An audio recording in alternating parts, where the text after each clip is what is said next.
బాణాసురుడు అంటే గొప్ప శివభక్తుడు అని చెప్పుకుంటారు. ఎక్కడ అసుర సంధ్య వేళలో బాణాసురుడి యొక్క చరిత్ర, ఉషా అనిరుద్ధుల చరిత్ర చెప్పుకుంటారో అక్కడక్కడ విజయములు సంభవిస్తాయి అని ఆ రోజున కృష్ణ భగవానుడు వరమిచ్చాడు. శంకరుడు సంతోషాన్ని పొందాడు. ఈ విధంగా ఉషాపరిణయం అనేటటువంటి ఘట్టము ఎన్నో రహస్యాల్ని ఆవిష్కరించింది. ఎవరు ఈ ఉషాపరిణయ ఘట్టాన్ని వింటున్నారో, ఎవరు బాణాసురుడు పరమశివుడంతటి వాణ్ణి తన కింకరుడిగా చేసుకున్నాడో, తుట్టతుదన 4 చేతులతో పరమశివుడికే కింకరుడయ్యాడో, ఈ ఘట్టాన్ని విని కృష్ణుని యొక్క విజయానికి మనసులో పొంగిపోయిన వాళ్ళు ఎవరుంటారో, ఆయన నామము ఎవరు చెప్తారో, కల్పాంతము వరకు ఎవరు ఈ బాణాసుర కథ వింటున్నారో, కృష్ణ విజయాన్ని వింటున్నారో, వాళ్ళకి సమస్త విజయములు చేకూరుతాయి. అటువంటి వాళ్ళకి ఓటమి సంభవించదు. నారాయణం నమస్కృత్య నరం చైవ నరోత్తమం దేవీం సరస్వతీం వ్యాసం తతో జయముదీరయేత్. హరి ఓం. పరమేశ్వర స్వరూపమైన సభకి నమస్కారం. నిన్నటి రోజున మీకు నరకాసుర వధ మొదలైనటువంటి ఘట్టాలని ఆవిష్కరించి ఉన్నాను. కృష్ణ భగవానుడు ఆ నరకాసురుని యొక్క కారాగారంలో మగ్గుతున్నటువంటి కొన్ని వేల మంది ఆ కాంతలందరినీ కూడా విడిపించినటువంటి వాడై వారందరినీ పరిణయం ఆడాడు. ఆయన అష్టమహిషుల్ని చేపట్టడంలో ఉండేటటువంటి రహస్యం, నరకాసురుని యొక్క చెరలో ఉన్న కాంతలని చేపట్టడంలో ఉండేటటువంటి రహస్యం, ఇప్పటికీ మనం దీపావళి అనబడేటటువంటి పండగ ఎందుకు చేసుకుంటామనేటటువంటి దాని వెనకాతల ఉన్న తాత్వికమైన కోణాన్ని ఈశ్వరుడు పలికించినంత మేరని నేను ఆవిష్కరించేటటువంటి ప్రయత్నం చేశాను. ఒకానొకనాడు కృష్ణ భగవానుడు పరమ సంతోషంగా రుక్మిణీదేవి యొక్క మందిరంలోకి ప్రవేశించాడు. అది అసుర సంధ్య వేళ దాటినటువంటి కాలం. ఆ ఇంట్లో ఎక్కడ చూసినా సరే ఆ కర్పూరము, అగరు మొదలైనటువంటి సువాసనలతో ఉంది. ఇంటికి కొన్ని నియమాలు ఉండాలి. ప్రతి ఇంటికి కూడా కొన్ని నియమాలు ఉండాలి. ఎందుచేత అంటే కొన్ని ఉగ్రత కలిగినటువంటివి, ఔద్ధిక్యముతో కూడినటువంటివి కొన్ని ఇళ్లలోకి ప్రవేశిస్తాయి. ఎంత కాదు అన్నా అది సత్యం. కాబట్టే లేకపోతే ఉత్తిష్టంతో భూత పిశాచాహ అని ఎందుకంటాం పూజలో. కాబట్టి ప్రతి ఇంటిలోనూ కూడా ప్రతిరోజు ఒక మంచి అలవాటు ఉండాలి. ఏమిటా అలవాటు అంటే ఏదో ఒక భగవన్మూర్తి ఉండాలి ప్రతి గదిలో. ప్రతి గదిలోనూ ఒక భగవన్మూర్తి లేదనుకోండి, ఆ గదికి ఒక పవిత్రత ఉండదు. ఒక సాంబ్రాణి కడ్డీని పట్టుకుని వెలిగించి ఒక్కసారి గదిలో ఉన్నటువంటి అన్ని మూర్తులకి చూపించి ఇంట్లో సాంబ్రాణి వెలిగిందనుకోండి ప్రతిరోజు, అది ఇంటి లోపల ఉండేటటువంటి అపవిత్రమైన వాతావరణమును విరవగలిగినటువంటి శక్తిని పొంది ఉంటుంది. సాంబ్రాణికి ఉన్న శక్తి అది. అందుచేతనే ఇంట్లో సాంబ్రాణి ప్రతిరోజు వేసినట్లయితే, ఒక ధూప్ స్టిక్ వెలిగించగలిగితే ఆ ఇంట్లో ఉండే వాతావరణం పవిత్రంగా ఉంటుంది. మీకు తొందరగా ధ్యానంలో మనస్సు లయమవడానికి కానీ, లేకపోతే భగవత్ సంబంధమైనటువంటి విషయాల పట్ల తాదాత్మ్యత కానీ, మనస్సులో భగవంతుని యందు భక్తి కానీ నిలబడేటటువంటి వాతావరణం ఆ ఇల్లు సృష్టిస్తుంది. మీరు ఏ ఇంట్లో ఉంటున్నారో ఆ ఇంట్లో అటువంటి వాతావరణాన్ని మీరు సృష్టించుకోలేకపోయారనుకోండి, భగవంతుడి మీద మనస్సు నిలబెట్టడం కష్టం అవుతుంది. అసలే సహజంగా ఇంద్రియాలకి చాపల్యం ఉంటుంది, మనస్సుకి ఆ చాంచల్యం ఉంటుంది. వీటిని ఇంకా పెంచి పోషించేటటువంటి వాటిని తెచ్చి ఇంటి నిండా పెట్టారనుకోండి, ఉన్న ఔద్ధత్యం చాలక ఇవి ఇంకా పెంచుతాయి. పెంచి ఇంకా భ్రష్టత్వం వైపుకు వెళ్ళిపోతాడు. అలా వెళ్ళిపోకుండా ఉండాలి అంటే వాతావరణం పవిత్రమైనటువంటి వాతావరణాన్ని ఏర్పాటు చేయాలి. చేత రుక్మిణీదేవి యొక్క మందిరంలో చక్కగా అగరు, కస్తూరి మొదలైనటువంటి పరిమళ ద్రవ్యముల యొక్క సువాసన వస్తోంది. అక్కడ ఉండేటటువంటి ఆ కిటికీల యొక్క రంధ్రముల గుండా చంద్రుని యొక్క లేత కిరణములు లోపలికి ప్రవేశిస్తున్నాయి. ముత్యాల జాలు కట్టబడినటువంటి ఒక తల్పం ఒకటి అక్కడ అలంకారము చేసి సిద్ధంగా ఉంది. కృష్ణ పరమాత్మ వచ్చి అక్కడ కూర్చోగానే చేతిలో దండమును పట్టుకుని దాని చివర ఉండేటటువంటి గాలి వీచడానికి ఉపయోగించే విషినికర్ర వంటి సాధనము చేత అక్కడ ఉన్నటువంటి పరిచారికలు శ్రీకృష్ణ పరమాత్మని సేవిస్తున్నారు. కృష్ణ పరమాత్మ యొక్క ఆగమనాన్ని తెలుసుకున్నటువంటి రుక్మిణీదేవి గబగబా వెళ్ళి ఆ పరిచారిక చేతిలో ఉండేటటువంటి ఆ దండాన్ని తను తీసుకుని కృష్ణ పరమాత్మకి విసురుతోంది. విసురుతుంటే కృష్ణుడు రుక్మిణీదేవి వంక చూసి పరమప్రసన్నుడై, మీరు ఈ విషయాన్ని ముందు గుర్తెరగాలి. ఎందుకంటే నేను ఒకరిని కర్కశంగా మాట్లాడుతున్నాను అనుకోండి, కర్కశంగా మాట్లాడేటప్పుడు నా ముఖంలో అప్రసన్నత గోచరిస్తోంది అనుకోండి, అప్పుడు నేను ఒక రకమైనటువంటి వ్యగ్రతకి లోనై ఉన్నాను అని గుర్తు. నేను వ్యగ్రతకి లోను కాకుండా వచ్చిన వాళ్ళని చాలా చిరునవ్వుతో పిలిచి కూర్చోపెట్టి మాట్లాడేటప్పుడు మాట్లాడినటువంటి మాటలు మాత్రం నా ముఖంలో చిరునవ్వేం చెదిరిపోలేదు. నేను చక్కగా నవ్వుతూనే ఉన్నాను, మాట్లాడేటప్పుడు పరమ ప్రసన్నంగా ఉన్నాను. కానీ మాట్లాడినటువంటి మాట మాత్రం అవతల వాళ్ళు స్పృహ కోల్పోయేలా ఉంది. అంటే తను వ్యగ్రతకి లోనై మాట్లాడుతున్నాడా, వ్యగ్రతకి లోను కాకుండా మాట్లాడుతున్నాడా? అంటే తను వ్యగ్రతకి లోను కాలేదు. తానే వ్యగ్రతకి లోనైపోయిన వాడు అవతల వాళ్ళని దిద్దుతాడు. తను వ్యగ్రతకి లోను కాకుండా ఆయన ఏదో ప్రతిపాదన చేస్తున్నాడు, ఆయన ఏదో ఒక మాట మాట్లాడుతున్నాడు. కానీ ఆ మాట ఇవాళ చాలా దారుణమైనటువంటి మాటలు కొన్ని మాట్లాడతాడు కృష్ణ పరమాత్మ. మనం ఎప్పుడూ అసలు ఊహించం కూడా రుక్మిణీదేవితో కృష్ణుడు ఎలా మాట్లాడతాడు అని. ఆయన అన్నాడు, రుక్మిణి నిన్ను చూస్తే నాకు పొరపాటు చేసేవేమో అని అనిపిస్తోంది. ఎందుచేతనంటే వివాహం జరిగేటప్పుడు వధువు వేపువారు వరుడి వేపువారు కూడా సమానమైనటువంటి స్థితిలో ఉన్నవారై ఉండాలి. నేను ఐశ్వర్యహీనుణ్ణి, దరిద్రుణ్ణి, ఎక్కడో సముద్ర గర్భంలో ఇల్లు కట్టుకున్నవాణ్ణి. నీకు శిశుపాలుడి వంటి మహాఐశ్వర్యవంతుడితో నీ అన్న వివాహాన్ని సిద్ధం చేశాడు. నువ్వు నిష్కారణంగా అంత మంచి సంబంధాన్ని విడిచిపెట్టుకుని ఏమీ చేత కానివాణ్ణి, పిరికివాణ్ణి, సముద్ర గర్భంలో ఉన్నవాణ్ణి, దరిద్రుణ్ణి నన్ను నువ్వు చేపట్టావేమో అని అనిపిస్తోంది. నువ్వు చేసినటువంటి పొరపాటు దిద్దుకోవాలి అని నీ మనస్సులో కోరిక ఉంటే అట్లాంటి అవకాశం నీకు కల్పించడానికి నేను సిద్ధంగా ఉన్నాను. ఎందుచేత అంటే నా పరిస్థితి ఏమిటో రుక్మిణి నీకు చెప్తున్నాను. ఇందు ముకుల తగుల ఇటువంటి మము బోటి వారినేల తగుల వారిజాక్షి. ఆయన అన్నాడు, లోకుల నడువడిలోని వారము కాము. అందరూ లోకంలో ఉన్న వాళ్ళు ఎలా ప్రవర్తిస్తారో మాది అటువంటి ప్రవర్తన కాదు. పరులకు మా జాడ బయలుపడదు. మా యొక్క జాడ మేము ఎక్కడుంటున్నామో అసలు పరులకి తెలియదు కూడా. ఎందుకంటే ఎక్కడో సముద్ర గర్భంలో ద్వారకలో ఉంటాడు ఆయన. బలమదోపేతులు పగగుండ్రు మాతోడ. చాలా బలంతో వ్యగ్రతతో మదించి ఉన్నటువంటి వాళ్ళు ఎవరుంటారో అటువంటి వాళ్ళు మాతో శత్రుత్వం పెట్టుకుంటూ ఉంటారు. రాజపీఠములకు రాము తరచు. నేను ఎప్పుడూ సింహాసనం ఎక్కి కూర్చుని పరిపాలన చెయ్యను. యదువంశానికి ఉన్నటువంటి శాపం చేత ఆయన ఎటువంటి పరిపాలన చెయ్యలేదు. శరణంబు మాకు ఈ జలరాశి. ఎప్పుడు నేను ఈ నీళ్లలో ఎక్కడో దాక్కుని ఉంటాను. సతతంబు నిష్కించునులమేము నిధులు లేవు. ఒకళ్ళ దగ్గరికి వెళ్ళి యాచించేవాణ్ణే కానీ నాకు అంటూ ఐశ్వర్యమేం లేదు. కలవారు చుట్టాలు కారు. పోనీ ఐశ్వర్యవంతులు చుట్టాలు ఎవరైనా ఉన్నారేమో అంటే నేను గోపవంశంలో పుట్టాను, నాకు ఐశ్వర్యవంతులు ఎవరు చుట్టాలు లేరు. నిష్కించిన జన బంధులము ముక్త సంగ్రహులము. మోక్షం కోరేటటువంటి వాళ్ళు, ఇళ్ళు వదిలిపెట్టిన వాళ్ళు, సంసారాలు వదిలిపెట్టిన వాళ్ళు, ఇలాంటి వాళ్ళందరూ మాకు బంధుజనం. గూఢవర్తనులము. మేము ఎలా ప్రవర్తిస్తామో ఎవరికీ తెలియదు, చాలా గూఢంగా ఉంటుంది, రహస్యంగా మా ప్రవర్తన.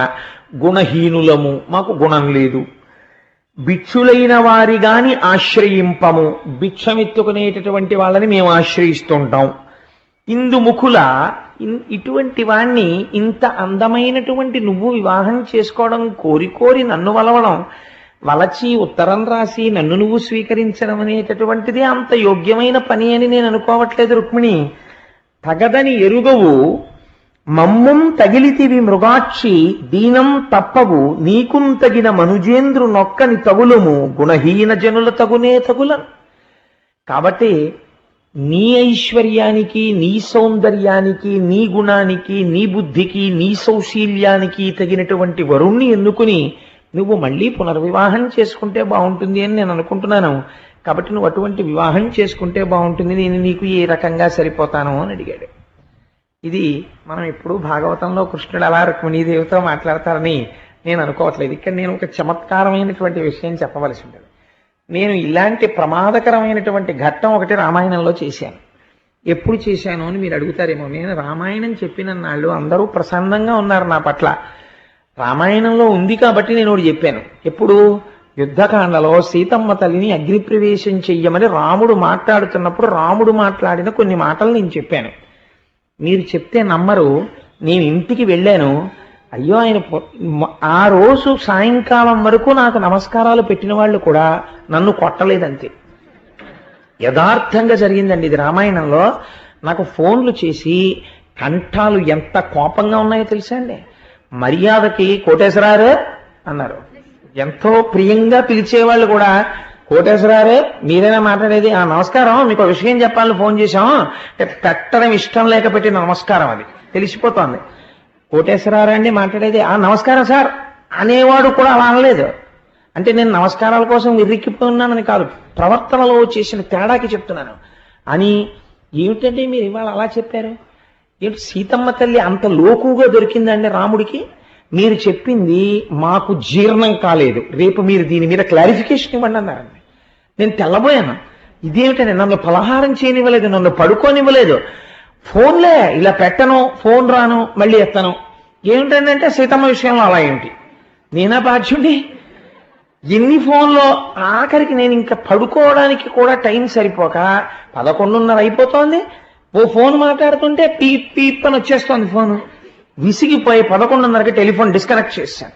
డిస్కనెక్ట్ చేసి మర్నాడు సంధ్యావందనం చేసుకుని ఫోన్ తగిలించాను. మళ్ళీ మొదలు, మళ్ళీ కోటేశ్వరారు మీరు చెప్పింది మాకు నచ్చలేదు, సీతమ్మ తల్లిని అలా అండం అయిపోయింది రాముడు అని మళ్ళీ ఫోన్లు. అయ్యా నేనేం చేయగలండి, వాల్మీకి రామాయణంలో ఉన్నది చెప్పాను, అలా నాకు జీర్ణం కావట్లేదు, మీరు క్లారిఫై చేయండి అన్నారు.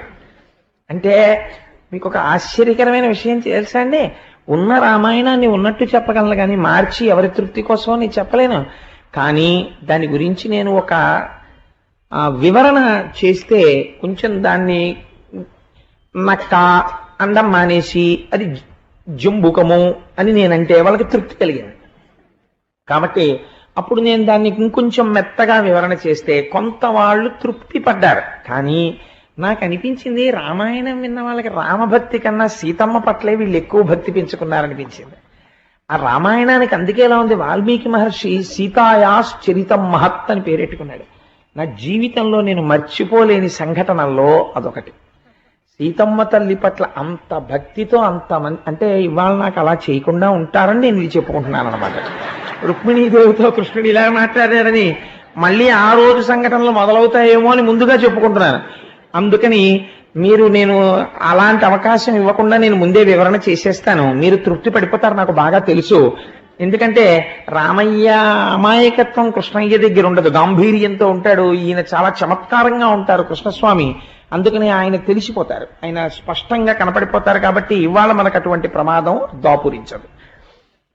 కాబట్టి ఈ మాటలన్నీ, కాబట్టి నువ్వు ఎవరినైనా పునర్వివాహం చేసుకుంటే బాగుంటుంది అని నేను అనుకుంటున్నాను, ఎవరైనా సంపత్తి కలిగినటువంటి వాడిని నువ్వు వివాహం చేసుకో అన్నారు. ఈ మాటలు మాట్లాడుతున్నప్పుడు విసురుతున్నటువంటి రుక్మిణీదేవి యొక్క ముఖవళికలు మారిపోవడం ప్రారంభించి అంత అందంగా ఉండేటటువంటి తల్లికి ఆపాదమస్తకం చెమటలు పట్టేయడం మొదలుపెట్టాయి. పెదవి అదిరిపోయి ఒళ్ళంతా వణికిపోయి చిట్ట చివరి మాట అన్నాడాయన, నువ్వు ఎవరినైనా వివాహం చేసుకోవచ్చు. చప్పుడయింది. ఏమిటి చప్పుడయింది అని ఆయన ఇటు పక్కకి తిరిగాడు. ఆవిడ స్పృహ తప్పి కింద పడిపోయింది. ఇంత కృష్ణ పరమాత్మ ఈ మాటలు అన్నవాడు ఏం చేశాడో తెలుసా అండి, లేచి గబగబా రుక్మిణీదేవి దగ్గరికి వెళ్ళి 2 చేతులతో ఎత్తి కూర్చోపెట్టుకుని ఒళ్ళో కని సంభ్రమంబున తనువుగా అనువున చందనం బల్లనలది గంధం తీసుకొచ్చి ఆవిడ ముందు చల్లపడడం కోసమని ఆవిడ ఒళ్ళంతా గంధం రాశాట.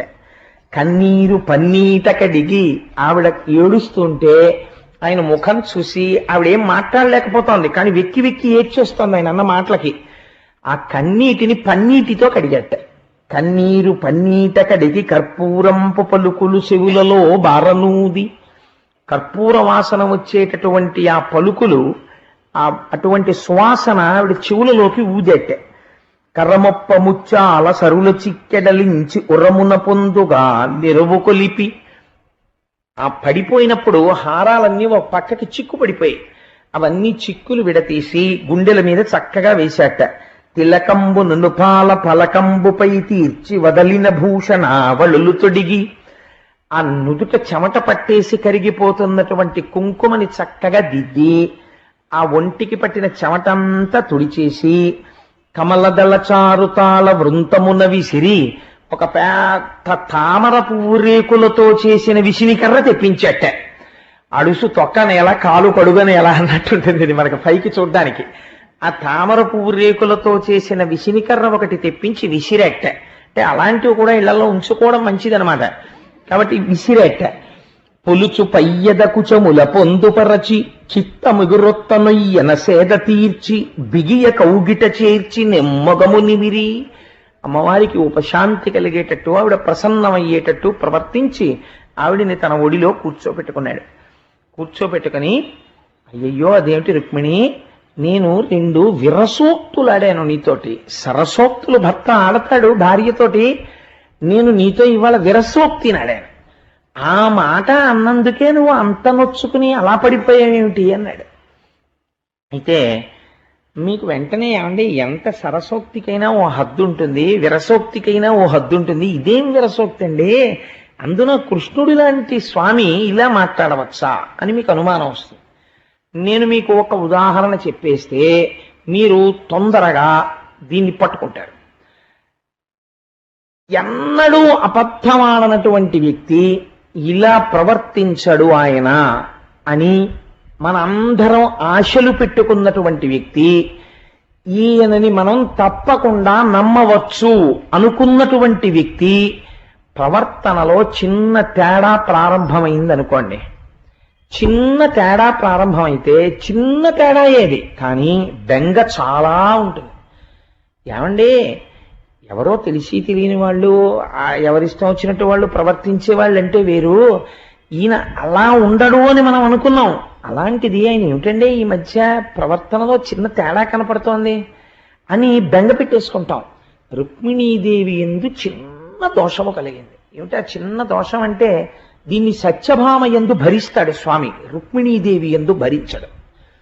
రుక్మిణీదేవికి చిన్న అతిశయం వచ్చింది. ఏమిటంటే, అష్టమహిషులలో నేను పట్టమహిషిని, నేను ప్రధానమైనటువంటి భార్యని, పట్టమహిషిని. కాబట్టి కృష్ణ పరమాత్మ తప్పకుండా నా మందిరానికి విచ్చేస్తుంటారు. మీకు యథార్థం ఏమిటో తెలుసా అండి, కృష్ణ పరమాత్మ 16,000 మంది ప్లస్ ఎనమండుగురు, 16,000 ఎనమండుగురు గోపికల ఇంట్లోనూ కూడా కనపడతాడు. ప్రతిరోజు ఉంటాడు, అందరితోనూ క్రీడించినట్టు ఉంటాడు. కానీ ఆయన అస్కలిత బ్రహ్మచారి. అదో ఆశ్చర్యకరమైన పరబ్రహ్మము యొక్క స్థితిని మనం ఊహించలేం, దాన్ని మనం ఆలోచించలేం, అది మన మేధస్సుకు అందేటటువంటి విషయము కాదు. కాబట్టి రుక్మిణీదేవికి కలిగినటువంటి చిన్న అతిశయం అది పెరిగి పెద్దదైపోతే ఆవిడ ఉపద్రవాన్ని తెచ్చుకుంటుంది. అలా తెచ్చుకోకూడదు. ఆవిడ లక్ష్మీ అంశ, కారుణ్యమూర్తి అయి ఉండవలసిన తల్లి. ఆ తల్లికి ఇవాళ ఇంతమంది సమతులతో ఉండడంలో అతిశయ భావన కలుగుతోంది.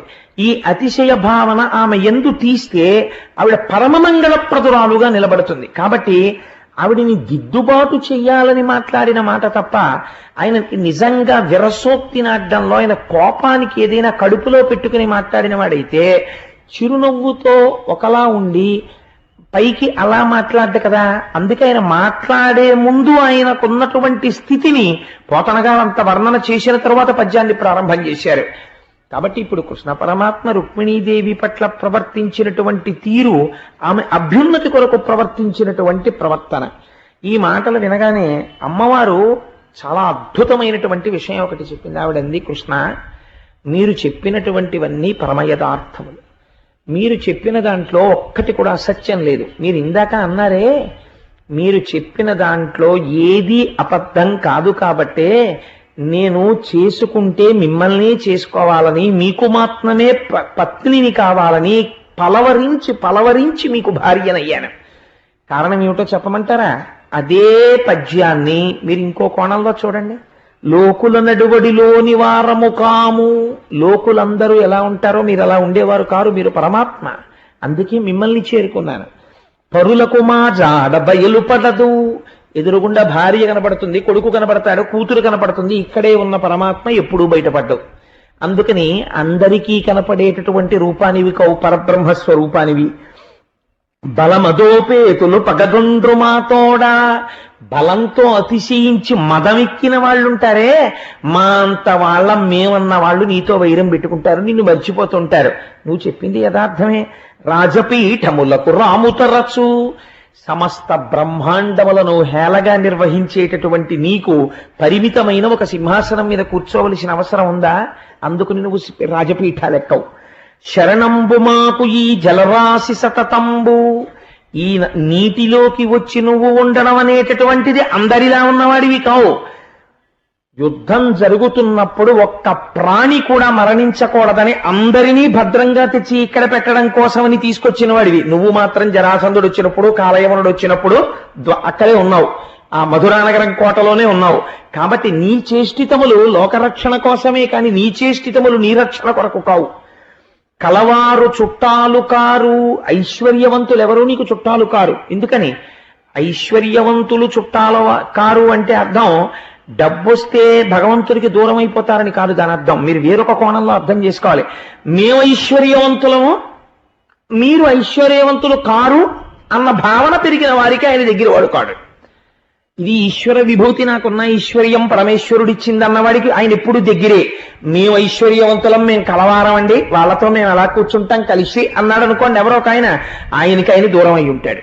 కాబట్టి ఇలా నిష్కించన జనబంధులము, అన్నీ విడిచిపెట్టి, అన్నీ ఉన్నా అన్నీ వదిలిపెట్టి ఈశ్వరుడే మాకు కావాలని భగవంతుడి కోసమే జీవితము గడిపేటటువంటి పరమ భాగవతోత్తములు ఎవరుంటారో అటువంటి వారికి చెందిన వాడవు నువ్వు. కాబట్టి ముక్త సంగ్రహులము, ఎప్పుడూ కూడా తాను పరబ్రహ్మస్వరూపుడై తన నడువడి ఒకరు అర్థము చేసుకోలేని రీతిలో ఉండేటటువంటి వాడు. భిక్షులైన వారి కాని ఆశ్రయింపము, అన్నీ విడిచిపెట్టేసి ఎప్పుడు ఈశ్వరుణ్ణి చెయ్యి చాపి అడిగి పుచ్చుకునేవాడినే తప్ప ఒకరి దగ్గర చెయ్యి చాపనన్న వాడి దగ్గర చెయ్యి చాపేటటువంటి వాడిని. అంటే అందుకే నేను ఎవరి కాళ్ళు కడుగుతానో తెలుసా, నేనెవరికి నమస్కరిస్తానో తెలుసా అని అడిగాడు ఆయన.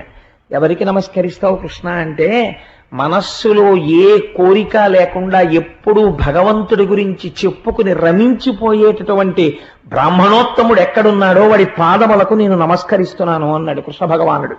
కాబట్టి ఇందుముఖుల తగుల ఇటువంటి మమ చోటి, సౌందర్యవంతులైనటువంటి కాంతలకి నీతో పని లేదు అన్నావు. నిజమే, నీకు కావలసినది అంతఃసౌందర్యం తప్ప బాహ్య సౌందర్యంతో నీకు పనేమిటి? కృష్ణ, నువ్వు అన్న మాటలలో చమత్కారాన్ని నేను గ్రహించగలిగాను.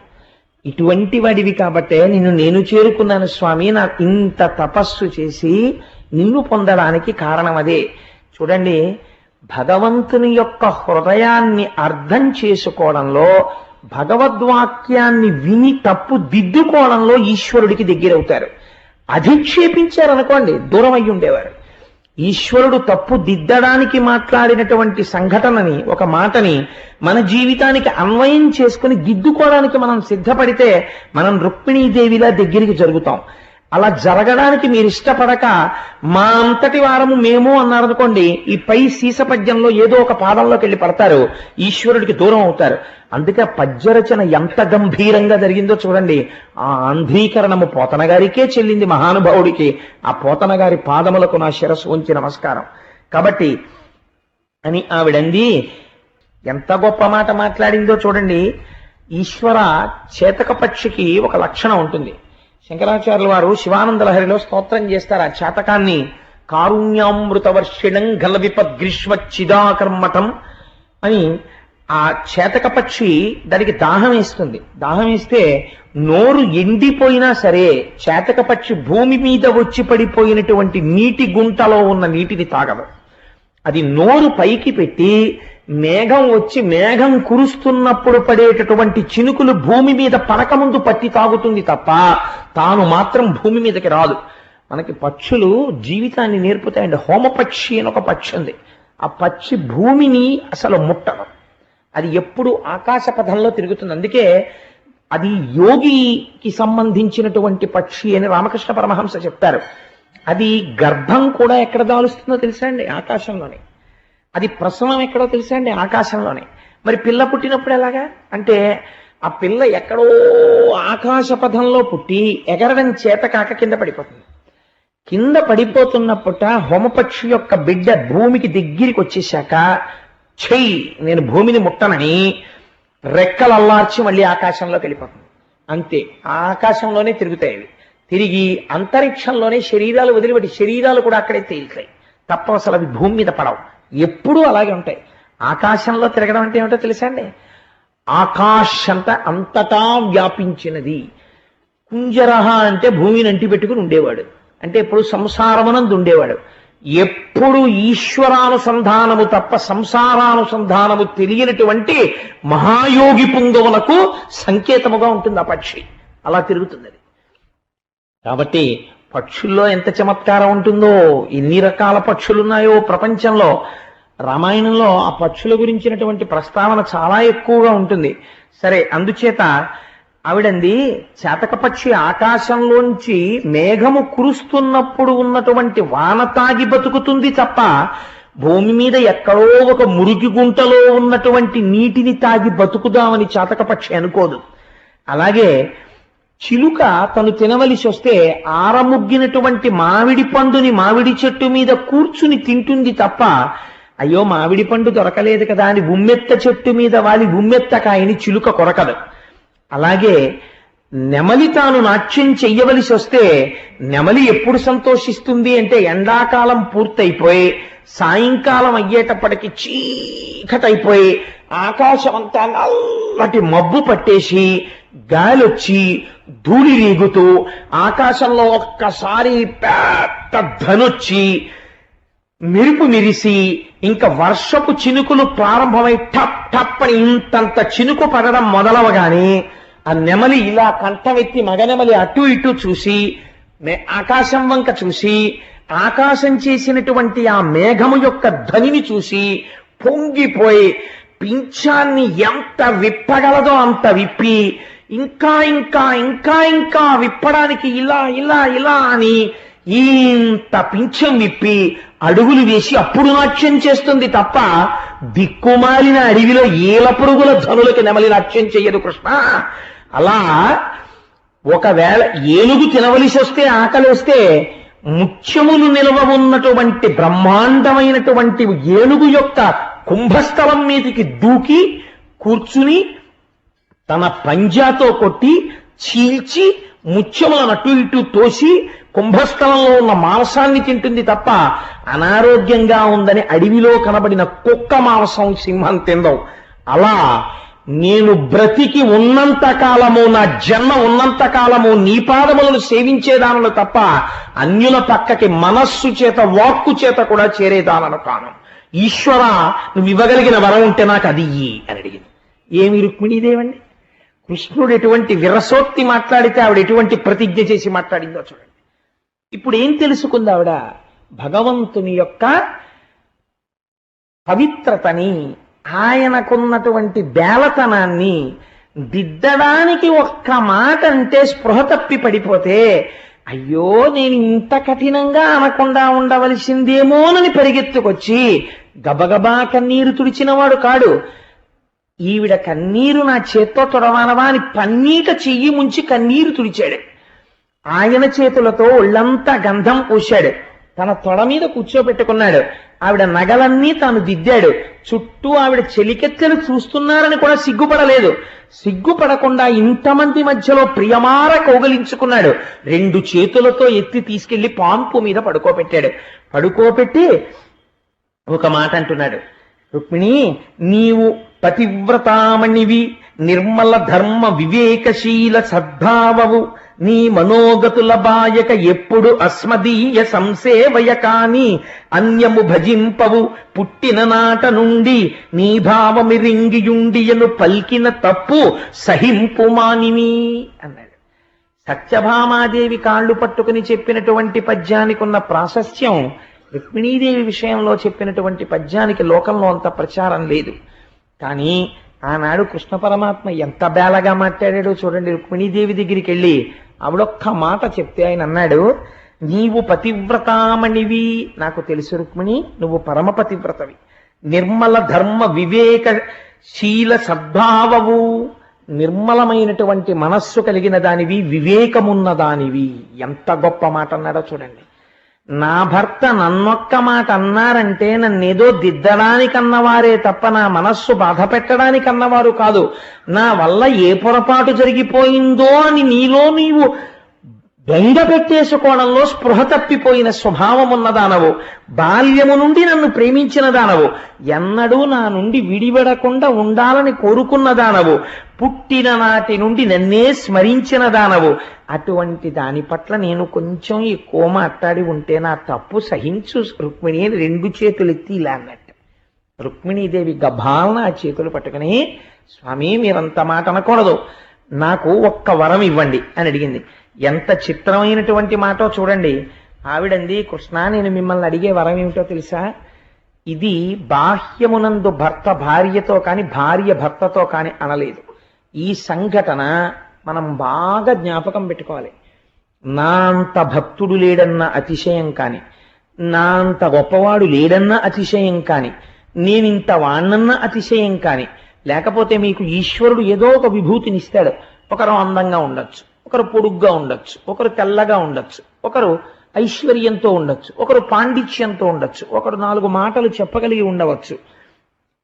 ఏ విభూతి ఉన్నా ఆ విభూతి ఈశ్వరుడి యొక్క ప్రచోదనము. ఆయన అనుగ్రహించిన ఎందు ఈ లక్షణము పెట్టాడు. లేకపోతే నాకేముంది? నాకు దారుఢ్యమా? నేను ఎప్పుడైనా వెళ్ళి ఏ పల్లకి అన్నా స్వామివారిది, ఏ వెంకటాచలం లాంటి మహాక్షేత్రాల్లోనో పరమపురుషుడి యొక్క పల్లకీలు మోశానా? పొయ్యలేదు. లేదా పోని స్వామికి ఎప్పుడైనా చక్కగా కూర్చుని 1,00,000 చామంతి పూలు తెచ్చి పరవశించిపోతూ సహస్రంతో పూజ చేశానా? పూజ చేయలేదు. పోని ఎప్పుడన్నా నమక చమకాలతో పొంగిపోతూ సంతతధారతో ఈశ్వరాభిషేకం చేశానా? చేయలేదు. మరి నాకేమిచ్చాడు ఈశ్వరుడు? ఒక వేదిక మీదకి వెళ్ళేటప్పటికీ ఏవో 4 పద్యాలు పట్టుకుని భగవంతుడి గురించి 4 మాటలు చెప్పుకునే అదృష్టం ఇచ్చాడు. ఈ 4 మాటలు చెప్పుకుని నువ్వు తరించిపోరా, నేను స్వీకరిస్తానన్నాడు. ఈశ్వర, 4 మాటలు మాట్లాడగలిగినటువంటి శక్తి నాకు ఇచ్చి నన్ను తరింపచేశావు అని అనుకున్నాను అనుకోండి. అంటే ఉదాహరణ వేరొకరి మీద పెట్టకూడదు, అందుకని నా మీద పెట్టుకున్నాను అని అనుకుంటే పొరపాటు లేదు. నా అంత గొప్పగా ఎవడు చెప్తాడండి, నేను చాలా బాగా చెప్పానండి భాగవతం అన్నాను అనుకోండి, ఈశ్వరుడు ఒక్కసారి తన స్థానం ఏమిటో చూపిస్తాడు. ఓహో, నువ్వు కదురా చెప్తున్నవాడివి భాగవతం, నేను చెప్పించానా ఇంకొకడు చెప్పించాడా? ఈశ్వర, నేనెవడిని చెప్పడానికి? నేనా చెప్పినవాడిని? నువ్వు చెప్పించావు. ఎవరన్నారండి ఈ మాట? ఉపన్యాసం చెప్పినవాడు కాదు. పోతన గారి పద్యాలు రాస్తే ఆయన పద్యాలు ఎదురు పెట్టుకుని చెప్పుకున్నవాడు కాదు. ఏ మహానుభావుడు 12 స్కంధములను ఆంధ్రీకరించాడో, మంత్రశక్తి తరగకుండా ఆంధ్రీకరించాడో అటువంటి వాడు నేను రాయలేదన్నాడు. పలికెడిది భాగవతమట, పలికించు విభుండు రామభద్రుండట, నే పలికిన భవహరమగునట, పలికెద విరుండుగాథ పలుకగనేలా. ఎప్పుడైనా చిన్న అతిశయం వస్తే ఈ ఘట్టాన్ని మనం జ్ఞాపకం చేసుకోవాలి. రుక్మిణీదేవి అంతటి దాన్ని కృష్ణ పరమాత్మ, రుక్మిణి నువ్వింత సౌందర్యవతివి, అంతటి వాణ్ణి వివాహం చేసుకోవలసిన దానివి, ఐశ్వర్యవంతురాలివి, కాబట్టి పాపన్నన్న అనవసరంగా వివాహం చేసుకుని బాధపడుతున్నావేమో, ఇప్పటికైనా నీ ఇష్టం, చేసుకుంటే ఎవరినైనా చేసుకో అంటే ఆ మాటకి బాధపడింది తప్ప అసలు నిజంగా ఒక మాట ఆవిడ తిరగేసి అనాలనుకోండి, నేను ఇలా అన్నానని అనుకోవద్దు, ఆవిడ అనాలనుకోండి, అనగలదు రుక్మిణీదేవి. ఏమనగలదు? ఓహో, అందుకే ఇలా ఉంది, మీరు అంతమందిని చేసుకొచ్చారు అనొచ్చు కదండి. నేను అన్నానని కాదు, మీరు ఆలోచించండి. రుక్మిణీదేవి స్పృహ తప్పిపోవడం ఎందుకండి? ఆవిడ అనొచ్చు ఈ మాట, ఓహో అందుకే ఇలా ఉంది, నేను చాలక 16,007 తెచ్చుకున్నావా అనొచ్చు. అలా అనుంటే ఆవిడ రుక్మిణీదేవి ఎందుకు అవుతుందండి? పనికి మాలిన ఉపన్యాసాలు వీధికి లెక్కి చెప్పేటటువంటి ఒక వనిత అవుతుంది. ఆవిడ రుక్మిణీదేవి అవ్వదు. రుక్మిణీదేవి గురించి పోతన గారంతా పరవశించిపోరు. రుక్మిణీదేవి అనగా ఎవరంటే బాహ్య సంపత్తితో పరవశించిపోయింది కాదు, అంతఃసంపత్తితో పొంగిపోయింది. ఈశ్వరుడు దేన్ని చూసి ప్రేమిస్తాడో తెలుసా అండి? ఈశ్వరుడి యొక్క విభూతి మీయందు ప్రసరిస్తే మీకు ఐశ్వర్యం వచ్చింది, ఈశ్వరానుగ్రహం ఉంటే మీకు అందం వచ్చింది, ఈశ్వరానుగ్రహం ఉంటే యవ్వనం నిలబడింది, ఈశ్వరానుగ్రహం ఉంటే మీరు కదలగలుగుతున్నారు. ఆ ఈశ్వర సంకల్పము ఇంత పిసరు మారిందనుకోండి, అంతే, రాజులు తరాజులైపోతారు. శ్రీగుణరత్న కోశంలో చెప్పినట్లు ఇవాళ రాత్రి వరకు సార్వభౌముడిగా ఉన్నవాడు చిత్రనలీయంలో నలుడు చెప్పుకుంటాడు, ఈశ్వరానుగ్రహాల తొలగిందనుకోండి, నలచక్రవర్తి అంతటి వాడు ఏమైపోయాడు? గరిటెయు క్రోవియు పట్టెనేడు అని చెప్పుకున్నాడు చిత్రనలీయం. ఏమి పద్యాలండి! ఎప్పుడైనా నలదమయంతుల గురించి ఆ చిత్రనలీయం చెప్పాలనిపిస్తుంటుంది నాకు. సరే మనకెందుకు అని ఊరుకుంటూ ఉంటాను. కాబట్టి భయద కోదండ ఖడ్గముల్ పట్టు వీరుడు, ఈశ్వరానుగ్రహం తప్పిపోతే ఎంతసేపు? కాబట్టి ఆ ఈశ్వరానుగ్రహాన్ని నిలబెట్టుకోవాలి. భగవంతుడు మనకి ఇచ్చినటువంటి ఐశ్వర్యాన్ని ఈశ్వర విభూతిగా అనుభవించడంలో అతిశయం కలిగినప్పుడు ఉత్తర క్షణం ఆనాడు రుక్మిణీదేవి ఎలా మాట్లాడి అంతఃసౌందర్యంతో గెలుచుకుంది. మీరు చూడండి, పార్వతీదేవి కన్నా సౌందర్యవతిని ప్రపంచంలో చెప్పరు. ఇంకా సౌందర్యము అంటే ఎవరిని చెప్తారో తెలుసా అండి? పార్వతీదేవిని. అంతటి అందగత్తె అయినటువంటి పార్వతీదేవి తపస్సు చేస్తున్నటువంటి పరమశివుడు ముందొచ్చి నిలబడి ఉపచారం చేస్తుంటే, సాక్షాత్తు మన్మధుడు బాణప్రయోగం చేస్తుంటే మూడో కన్ను తెరిచి కాల్చి వెళ్ళిపోయాడు. తప్ప చేపట్టలేదు శంకరుడు. ఎప్పుడు చేపట్టాడు? అపర్ణయై ఆకులు కూడా తినడం మానేసి తపస్సు చేసి సొక్కిపోయి ఇలా అయిపోయి నాకు ఈశ్వరుడే భర్తగా కావాలంటే ఆనాడు బ్రహ్మచారిగా వచ్చి మళ్ళీ పరీక్ష చేశాడు. తన పెళ్లి చెడగొట్టుకోవడానికి తానే వచ్చి తన మీద చెప్పుకున్నవాడు ఈ సృష్టిలో ఉన్నవాడు ఉంటే శంకరుడే బ్రహ్మచారిగా వచ్చి. అప్పుడు ధూర్త బ్రహ్మచారి ఎవడరా నువ్వు శివలింగ చేశావంది ఆవిడ. అప్పుడు మెచ్చుకుని నిన్ను పెళ్లి చేసుకుంటానని శంకరుడిగా కనబడ్డాడు. ఈశ్వరుడు అడిగేది ఏదో తెలుసా అండి? అంతఃసౌందర్యం అడుగుతాడు. బాహ్య సౌందర్యము ఈశ్వరుడి దగ్గర పనికొచ్చేది కాదు. బాహ్య సౌందర్యం అంతా చెప్పి ఇందువల్ల కృష్ణుడు సత్యభామతో చాలా పొత్తుగా ఉన్నాడు అని ఎవరైనా అన్నారు అనుకోండి, నీకు భాగవతం చేత కాక నువ్వు అలా చెప్పావు. భాగవత పరిశీలన నీకు చేతనైతే రుక్మిణీదేవిది పెద్దపీట. ఎందుచేత పెద్దపీట అంటే అంతఃసౌందర్యము చేత స్వామిని గెలుచుకుందావిడ. నువ్వెప్పుడు గెలుచుకోవాలంటే పరమాత్మని అంతఃసౌందర్యంతో గెలుచుకోవాలి. ఇక్కడ పెరగాలి. నువ్వు ఎలా పెరగాలి? నీ యందున్న విభూతి ఈశ్వర ప్రచోదనమని నువ్వు అంగీకరించగలగాలి. నీకున్నది ఏదైనా ఈశ్వరానుగ్రహమే అనగలగాలి. ఎలా? కష్టం వచ్చినా. రుక్మిణీదేవి ఈ మాట అంటే నేను అందుకే అన్నాను, నువ్వు అందుకే చేసుకున్నావా అని ఉంటే ఇంత గొప్పగా కృష్ణ పరమాత్మ తీసుకెళ్లి పడుకోపెట్టి ఇన్ని ఉపచారములు చేసి ఆవిడ దగ్గర ఇలా అన్నాడు.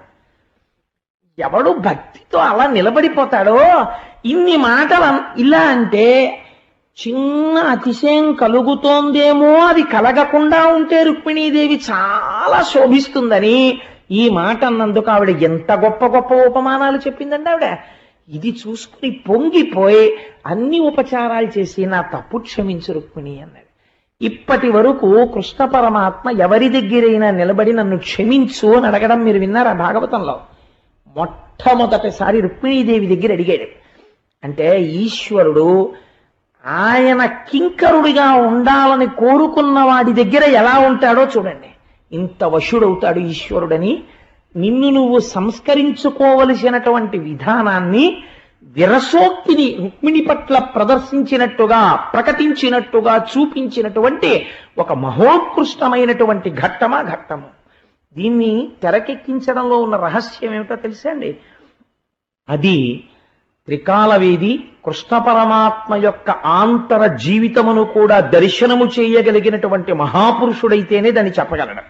ఎవరు చెప్పగలరండి? లేకపోతే వెంకటేశ్వర స్వామి వారు 7 కొండలు దిగొచ్చి అలవేలు మంగమ్మ దగ్గరకు వచ్చినప్పుడు అలమేలు మంగమ్మ నాట్యం చేస్తే, నాట్యం చేసినప్పుడు ఒంటి చెమటలు పట్టిన అలమేలు మంగమ్మ ఎలా ఉంటుందో, ఆవిడ మనస్సులో భావన ఎలా ఉంటుందో, అలరులు కురియగా ఆడినదే అలకుల కులుకుల అలమేల్మంగ అనగలగాలంటే అమ్మతనంలో అమ్మతనాన్ని మాత్రమే చూసి అమ్మ మనస్సులో చొరబడి అమ్మకి అయ్య పట్ల ఉన్న శృంగార భావనని, ఆ నాట్యాన్ని తన జ్ఞాన నేత్రంతో చూసి కీర్తించగలిగి భక్తి స్థాయిలో నిలబడి ఆ సరళ రేఖ దాటడం అనేటటువంటిది చేత కాని వినయ సంపత్తి చేత కట్టుబడిన వగ్గేయకారుడికి తప్ప అంజలికి సాధ్యం కాదు. అది అన్నమయ్య గొప్పతనం.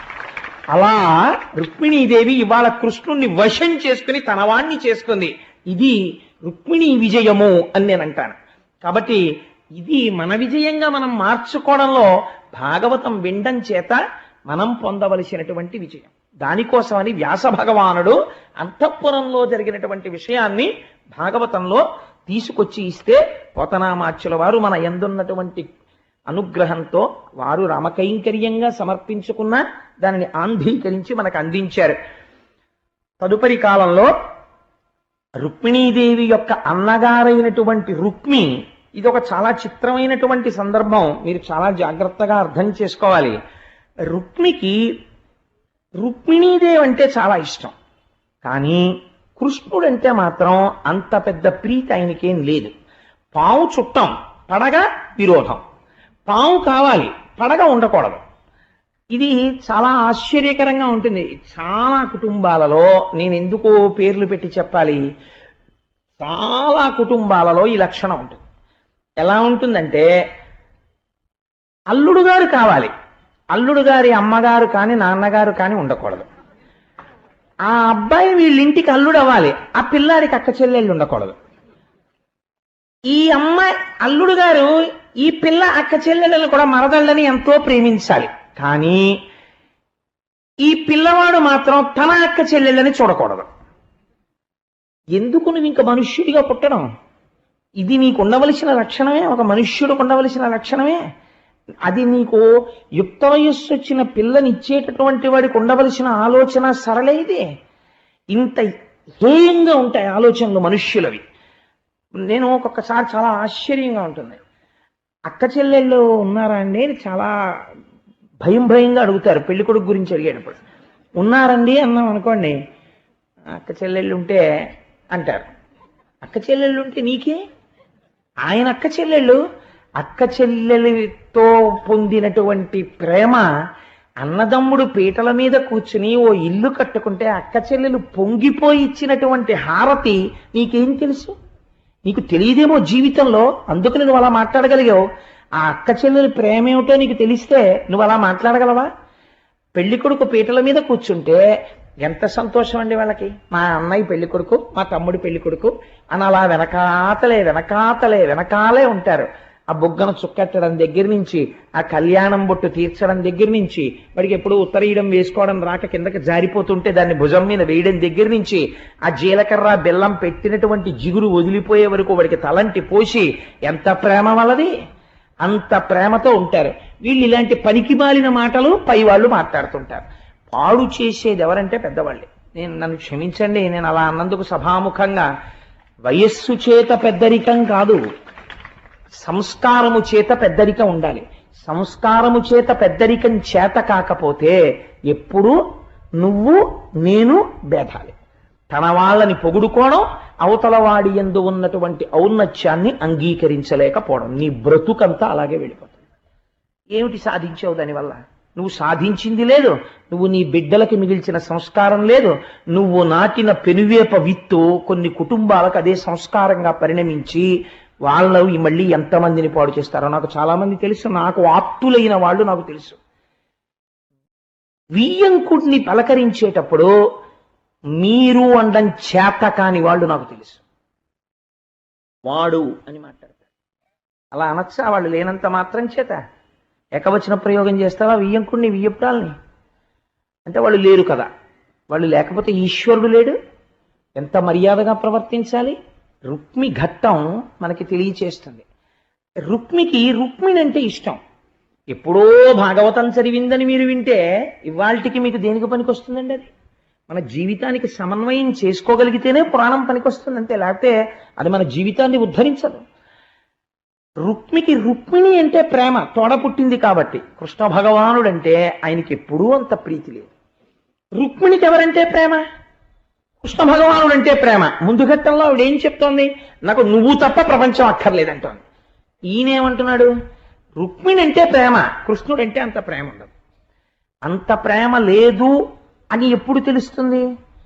కట్టెకి నిప్పు ఉందనుకోండి, ఉఫ్ అని ఊదినా ఎర్రతనం రాలేదనుకోండి, కట్టెకి నిప్పు లేదు. ఉఫ్ అని ఊదినప్పుడు కట్టె చివర ప్రకాశించింది అనుకోండి, నిప్పు ఉంటేనేగా ప్రకాశించింది. వేరొకడు వచ్చి 4 చాడీలు నాకు ఎవరి మీదో చెప్పాడు అనుకోండి, నోర్ మొయ్, వాళ్ళ సంస్కారం నీకేం తెలుసు అని నేను అనగలిగాను అనుకోండి, వాడు ఊదితే మాత్రం నిప్పెందుకు రాజుకుంటుంది? వాడు ఊదితే రాజుకుందంటే రాజుకోవడానికి రవ్వ ఇక్కడ ఉంది, ఎక్కడో ఉంది నాకు మనస్సులో, కాబట్టి కదా వాడు మాట అంటే రాజుకుంది. ఇప్పుడు ఈ కోణంలో మీరు ఈ కథ వినండి.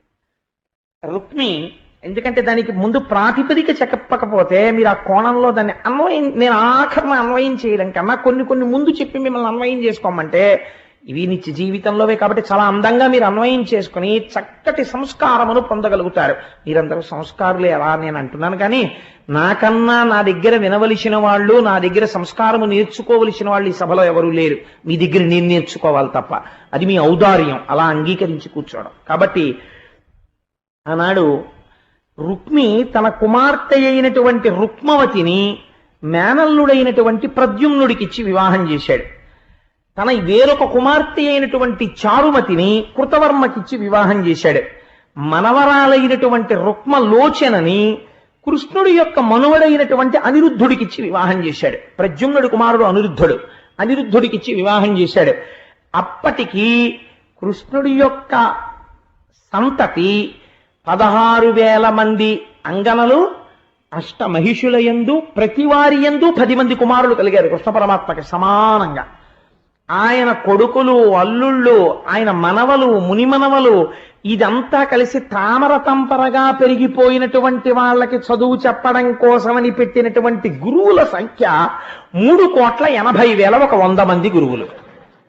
అంటే ఒక వ్యక్తి నిజంగా ఒక 60 ఏళ్ళో 70 ఏళ్ళో వచ్చేటప్పటికి ఈసారి మనం అందరం కూడా మకర సంక్రమణానికి నా కడుపున పుట్టిన వాళ్ళు, వాళ్ళ కడుపున పుట్టిన వాళ్ళు, తత్సంబంధీకులు అందరం కలిసి వెంకటాచలం వెడదాం మకర సంక్రమణానికి అన్నాడు అనుకోండి.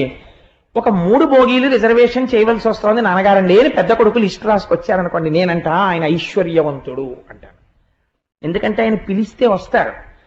ఎంతమంది నీకుంటే ఎందుకు, నువ్వు పిలిస్తే రాని వాళ్ళ సంఖ్య ఎక్కువ ఉందనుకోండి, నీవు ఐశ్వర్యము లేనివాడవు. నువ్వు పిలిస్తే పరిగెత్తుకు రావాలి 10 మంది. అలా రాగలుగుతున్నారంటే నువ్వు ఐశ్వర్యవంతుడివి, నువ్వు ప్రేమ సంపాదించుకున్నావు ప్రపంచంలో.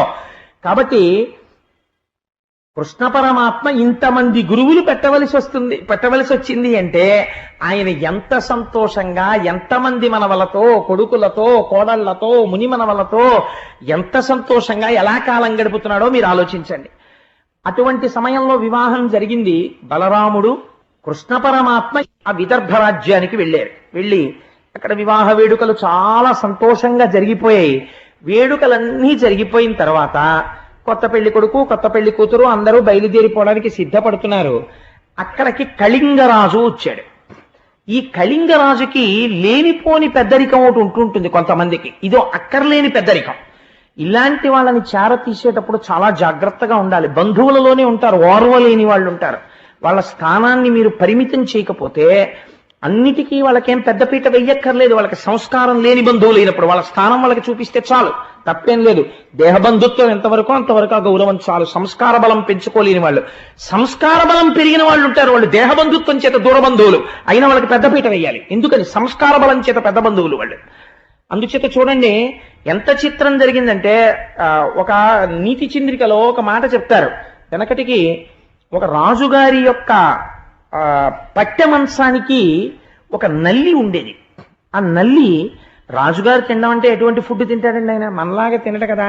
అంటే మనం ఏం తక్కువ తింటలేదు, ఈశ్వరానుగ్రహం చేత మనం కూడా మంచి ఆహారం తినగలిగిన సమర్థతని ఈశ్వరుడు మనకి ఇచ్చాడు. మీరు ఇచ్చిన పళ్ళే చాలు రోజును అన్ని ఇప్పిస్తున్నాడు నాకు, ఇంకా మళ్ళీ మనలా అనడం ఎందుకు? ఈశ్వరుడు నేను తిన్నట్టు రాజులు తింటున్నారు అంటే సరిపోతుందేమో అసలు. అందుకని అంత మంచి ఆహారం తినేటటువంటి రాజు యొక్క రక్తము చాలా రుచిగా ఉంటుంది కదా. అందుకని ఆ రాజు పడుకుని నిద్రపోతుంటే నల్లికి ఒక లక్షణం ఉంటుంది, నిద్రపోతే తప్ప నల్లి కుట్టదు. అందుకని చక్కగా రోజు రాత్రి బాగా నిద్రపోయిన తర్వాత ఈ నల్లి వచ్చి కుట్టి చక్కగా నెత్తురు తాగేసి వెళ్ళి పడుకునేది. రాజు ఎప్పుడూ పట్టించుకోలేదు. కానీ ఒకనాడు ఎక్కడో దూరదేశం నుంచి ఓ దోమ ఒకటి వచ్చింది. ఈ నల్లితో బంధుత్వం పెట్టుకుని వచ్చి, నువ్వు రాజావారి అంతఃపురంలో ఉంటావు కదా, నేను ఇంత చుక్క నెత్తురు రాజుగారికి తాగెళ్ళిపోతాను, ఎప్పటి నుంచో కోరిక, నీ కాళ్ళు పట్టుకుంటే తీరుతుంది అంటున్నారు, ఇంత చుక్క తాగనిద్దు అంది. అంటే అదంది, వద్దు నాకంటే అలవాటు, రాజు బాగా గాఢ నిద్ర పోయిన తర్వాత ఆయనకి తెలియకుండా తాగుతాను, తెలిస్తే కొంపలు అడిపోతాయి, అందుకని వద్దు, నేను నిన్ను తాగనివ్వను అంది.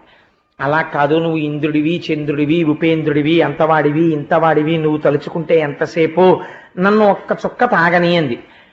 నల్లి మంచంలో ఉంటుంది అడుగున, దోమ పైన తిరుగుతుంది. ఈ పిచ్చనల్లి అంది, అయితే రాజు బాగా నిద్రపోయిన తర్వాత మాత్రమే తాగు, తాగేటప్పుడు కూడా చాలా జాగ్రత్తగా తాగు, ఏ అవయవం మీద పడితే అవయవం మీద వాలకు, ఇన్ని మాటలు చెప్పింది. అలాగే అలాగే అంది. రాజు వచ్చి ఇలా పడుకున్నాడు. దీనికి తొందర, ఎప్పుడు తాగేద్దాం ఎప్పుడు తాగేద్దాం అని. ఆయన ఇలా పడుకుని కళ్ళు మూసుకుని, ఇంకా గుర్రు పెట్టలేదు ఆయన, ఇంకా బాగా నిద్రపోలేదు. ఇది ముఖం వంక చూసింది. రాజావారి ముఖం అంటే ఎంత బాగుంటుంది, చక్కగా అందంగాను. అందుకని రాజుగారి ముక్కు మీద వాలి తాగితే బాగుంటుందని ముక్కు చివర వాలి తాగబోయింది. తాగబోతే రాజుకి చుర్రుమని ఒక్క దెబ్బ కొట్టాడు. ఇలాగ కొట్టే తప్పుకున్నది. తప్పుకుని మళ్ళీ రాజు నిద్రపోకముందే చెంప మీద వాలింది. మళ్ళీ కొట్టాడు, మళ్ళీ తప్పుకుంది. మూడో మాట మళ్ళీ వచ్చి నుదుటి మీద వాలింది, మళ్ళీ కొట్టాడు, తప్పుకుంది. ఇలా అనుకున్నాడు. 3 దద్దుర్లు కనపడ్డాయి. ఒక్కసారి లేచి, ఎవరక్కడ అన్నాడు. ప్రభు ఏమైంది అని పరిగెత్తుకొచ్చారు. ఏమిటి దిక్కుమాలిన మంచం, ఇందులో ఏముంది, అస్తమానం నన్ను ఏదో కుడుతోంది మొహం మీద అన్నాడు. ప్రభు ఇవాళకి మీరు ఈ హంసతూలికా తల్పం మీద పడుకోండి అని దాన్ని తీసుకెళ్లి శుభ్రంగా పరుపు గిరుపు దులిపేసి మంచం దులిపారు. ఈ నల్లి కింద పడింది, దీన్ని తప్పేశారు, దోమ వెళ్ళిపోయి. కాబట్టి ఎవరిని పడితే వాళ్ళని బంధువులు కదా అని స్థానాలు ఏమి ఇవ్వక్కర్లేదు. నీతి చంద్రికను అనుసరించి వారి వారి స్థానములలో వారిని ఉండనీయవచ్చు. నేనేం దోషం చెప్పలేదు కదండి, నీతి చంద్రికతో సమర్థించాను కదా. అందుచేత కృష్ణ పరమాత్మదే వెళ్ళి అక్కడ చక్కగా ఆ విదర్భలో రుక్మి యొక్క కుమార్తెకి, రుక్మి యొక్క మనవరాలికి, కృష్ణుడి యొక్క మనవడికి వివాహాలు పూర్తయిపోతే ఆ మధ్యలో బయలుదేరాడు కళింగ దేశాధిపతి. ఇదే చాలా జాగ్రత్తగా ఉండాలి. ప్రత్యేకించి శుభకార్యాల్లో చాలా జాగ్రత్తగా ఉండాలండి. తగుదునమ్మా అని నేను ఎన్నో చోట్ల చూశానండి. కడివేడు పాలల్లో ఉప్పరాయి వేసినట్టు మాట్లాడే వాళ్ళు ఉంటారు. ఒక్క మాట మాట్లాడతారు అంతే వాళ్ళు. అప్పటి వరకు ఎంతో ప్రేమగా ఉన్న వాళ్ళు అనుమానాలు పెరిగిపోతాయి, మాటల తీరు మారిపోతాయి, కుటుంబాలు విడిపోతాయి. వీడెంత సంతోషపడిపోతాడో. వాళ్ళకి అదే పని. సంస్కారము లేని మాట తీరు ఉన్న వాళ్ళని ఎక్కడ ఉంచాలో అక్కడే ఉంచాలి. హాస్యగాడి కింద వాడి వదిలిపెట్టేస్తే చాలు వాళ్ళని. అంత సీరియస్ మైండింగ్ అంటారే, అది ఇవ్వక్కర్లేదు. వాళ్ళకి సంస్కార బలం లేదు మనస్సులో. అందుకని వాళ్ళ మాటకంత విలువ ఇవ్వకూడదు. సంస్కార బలం ఉన్నవాడి మాట ఉంటుంది, దాన్ని మీరు ఎప్పుడూ చాలా జాగ్రత్తగా తీసుకోవాలి. కాబట్టి చూడండి, ఆ కళింగ దేశాధిపతికి ఏం అవసరం? ఒరే, ఒకప్పుడు ఈ రుక్మి తన చెల్లెల్ని కృష్ణుడు ఎత్తుకుపోతున్నాడని చెప్పి పెద్ద యుద్ధానికి వెళ్ళాడు కదా. ఇవాళ వీళ్ళు ఇంత కలిసిపోయారు, మళ్ళీ బంధుత్వాలు కలిసిపోతున్నాయి. వీళ్ళ కొడుకుని తీసుకెళ్లి మళ్ళీ వీడి మనవరాల్ని కూతుర్ని కూడా రుక్మి తీసుకెళ్లి మేనల్లుడికి ఇచ్చేశాడు, వాళ్ళ మనవడికి ఇచ్చాడు. వీళ్ళు ఇంత అన్యోన్యం అయిపోవడమా అని కళింగ దేశాధిపతి కడుపు మండిపోయింది. అసలు వీడి కడుపు మండిపోవడం ఎందుకు? ఊదాడు. ఊదితే ఎందుకు రగులుకోవాలి? రవ్వ ఉంది కాబట్టి. ఎలా ఊదాడు? రుక్మి దగ్గరికి వెళ్ళాడు. వెళ్ళి, ఏమయ్యా నీకేమైనా బుద్ధి ఉందా? అంత తొందరగా మర్చిపోయామిటయా? నీ కూతుర్ని పట్టుకెళ్ళి కృష్ణుడి కొడుక్కిచ్చి వివాహం చేస్తావా? నీకు గుర్తుందా? ఆ రోజున ఉత్తరీయం తీసి నిన్ను బండి చక్రానికేసి కట్టేసి రేవులవారం గొరిగి అని కత్తి పెట్టి నీ జడలు పాయలు పాయలుగా వదిలిపెడితే రాజులందరూ నిన్ను చూసి నవ్వితే భోజకటకాన్ని రాజధానిగా చేసుకుని ఉండిపోయావు. అంత అవమానం చేశాడు. నువ్వు శిశుపాలుడికిచ్చి వివాహం చేద్దాం రుక్మిణిని సిద్ధం చేశావు. తను ఎత్తుకుపోయి హాయిగా ద్వారకలో రుక్మిణీదేవిని వివాహం చేసుకున్నాడు. ఇవాళ ఆ రుక్మిణీదేవికి కృష్ణుడి యందు పుట్టిన కొడుక్కి నీ కూతురునిచ్చి పెళ్లి చేస్తావా? ఇంత తొందరగా ఎలా మర్చిపోయావా ఈ అవమానం? పర్వాలేదు, నీ మనసు మంచిదే, చాలా తొందరగా మర్చిపోతావు అవమానాలు అన్నాడు. ఊదాడు, అంటుకుంది నిప్పు. ఎలా మళ్ళీ నేను తిరిగి అవమానించగలను అన్నాడు. అంటే చూడండి, పాలకొండలో ఉప్పరాయి. ఈ సంఘటనలు పురాణంగా వినడానికి కాదండి, జీవితంలో. అందుకే భాగవతం చదువుకోండి, భాగవతం వినండి అని ఎందుకంటారో తెలుసా? జీవితాన్ని దిద్దుకోవడం అలవాటు అవుతుంది. భాగవతం వంట పట్టిందనుకోండి, మీ జీవితాన్ని మీరు ప్రశాంతంగా ఉంచుకోగలరు. అనవసరపు వాళ్ళని మీ జీవితంలోకి ప్రవేశించనివ్వరు. వాళ్ళ మాటలకి మీరు పెద్ద విలువ ఇవ్వరు. ఇలాంటి సంఘటనలు జ్ఞాపకానికి వస్తాయి. ఓహ్, ఇది నా జీవితంలో అశాంతి రేపుతుంది, దానికి ఎక్కువ విలువ ఇవ్వకూడదు అని తెలిసిపోతుంది మీకు. కాబట్టి చూడండి, ఎప్పుడైతే మనస్సులో ఈ భావన కలిగిందో, నేను ఎలా అవమానించను బలరామకృష్ణుల్ని అని అడిగాడు. అడిగితే ఆ కళింగ భూపతి చెప్పాడు, ఏమీ లేదయా, బలరాముడికి జూదం ఆడడం అంత బాగా రాదు, కానీ ఒక మర్యాద ఒకటి ఉంది. జూదానికి రమ్మంటే రాననకూడదు ఆ రోజుల్లో. కాబట్టి జూదానికి రమ్మని పిలు, వస్తాడు. ఆడ్డం రాదు కదా, పందాలు పెట్టు, వరుసగా ఓడిపోతాడు. ఓడిపోయినప్పుడల్లా నీ పళ్ళు కనపడేటట్టు నవ్వుతుంది, ఇకిలించు. కుపితుడైపోతాడు బలరాముడు. అన్నగారు అలా ఓడిపోతూ నీవు నవ్వుతుంటే కృష్ణుడి మనస్సు ఖేదపడిపోతుంది. అలా నువ్వు నీకు వచ్చిన పాచికలతో వాళ్ళని అవమానం చెయ్యి అన్నాడు. ఇప్పటి వరకు వాళ్ళు కలిసిపోయి ఎంత సంతోషంగా ఉన్నారో. లేనిపోని విరోధానికి, లేనిపోని అవమానాలకి ప్రయత్నం చేస్తే జీవితాంతం కలిసి ఉండవలసిన వాళ్ళు ఎవరి మాటలు పడితే వాళ్ళ మాటలు నమ్మి ఆప్తులైన వాళ్లతో, తమ జీవితాలకి సుఖశాంతులు ఇవ్వవలసిన వాళ్లతో వైరాలు తెచ్చుకోకూడదు. చాలా జాగ్రత్తగా కలుపుకోవాలి, ప్రయత్నం చెయ్యాలి. కాబట్టి ఏం చేశాడు అంటే బలరాముణ్ణి జూదానికి పిలిచాడు. పిలిచి పాచికలు మొదలుపెట్టాడు. 10, 20, 30, 50 వడ్డడం మొదలెట్టాడు. ప్రతి ఆటలో బలరాముడు ఓడిపోయాడు. ఓడిపోయినప్పుడల్లా పళ్ళన్నీ కావాలని బయటికి పెట్టి ఇకిలించేవాడు. ఇకిలించి ఎలా ఓడిపోతున్నాడో చూడండి అని పెద్ద కేకలేసి పొట్ట చెక్కలైపోయేటట్టు నవ్వుతుండేవాడు. సహిస్తున్నాడు బలరాముడు, చూస్తున్నాడు కృష్ణుడు. కాబట్టి ఇది అగ్నిపర్వతం. అది అగ్నిపర్వతం అని తెలియక, పేలుతుందని తెలియక అస్తమానం అగ్గిపుల్ల తెచ్చి వెలిగిస్తున్నాడు. వీడి అదృష్టం గాలి కారుతోంది, అది అంటుకుంది అనుకోండి, అంటించిన వాడు ముందు ఎగిరిపోతాడు కదండి. కాబట్టి కృష్ణుడు చూస్తున్నాడు. చెయ్యని అవమానం ఎప్పుడో పేలుతుంది పర్వతం. బలరాముడికి ఔద్ధత్యం వచ్చిందనుకోండి, కోపం వచ్చిందనుకోండి, వాడు వెళ్ళిపోతాడు. నాకెందుకు, వాడు బాగా చెయ్యిని చేస్తే రుక్మిణీదేవికి నా మీద కోపం వస్తుంది అనుకుంటున్నాడేమో. రుక్మిణీదేవి నన్ను అర్థం చేసుకోగలదని కృష్ణుడు అలా చూస్తున్నాడు. అన్నీ ఎరుగున్నవాడు కాబట్టి ఏమీ తెలియని వాళ్ళ చూస్తున్నాడు. ఏమైంది, ఆఖరణ బలరాముడికి కోపం వచ్చి 1,00,000 రూకలు వడ్డాడు. వడ్డీ ఆట ఆడాడు. బలరాముడు గెలిచాడు. గెలిస్తే నేను గెలిచాను అన్నాడు బలరాముడు. నువ్వు గెలవలేదు అన్నాడు రుక్మి.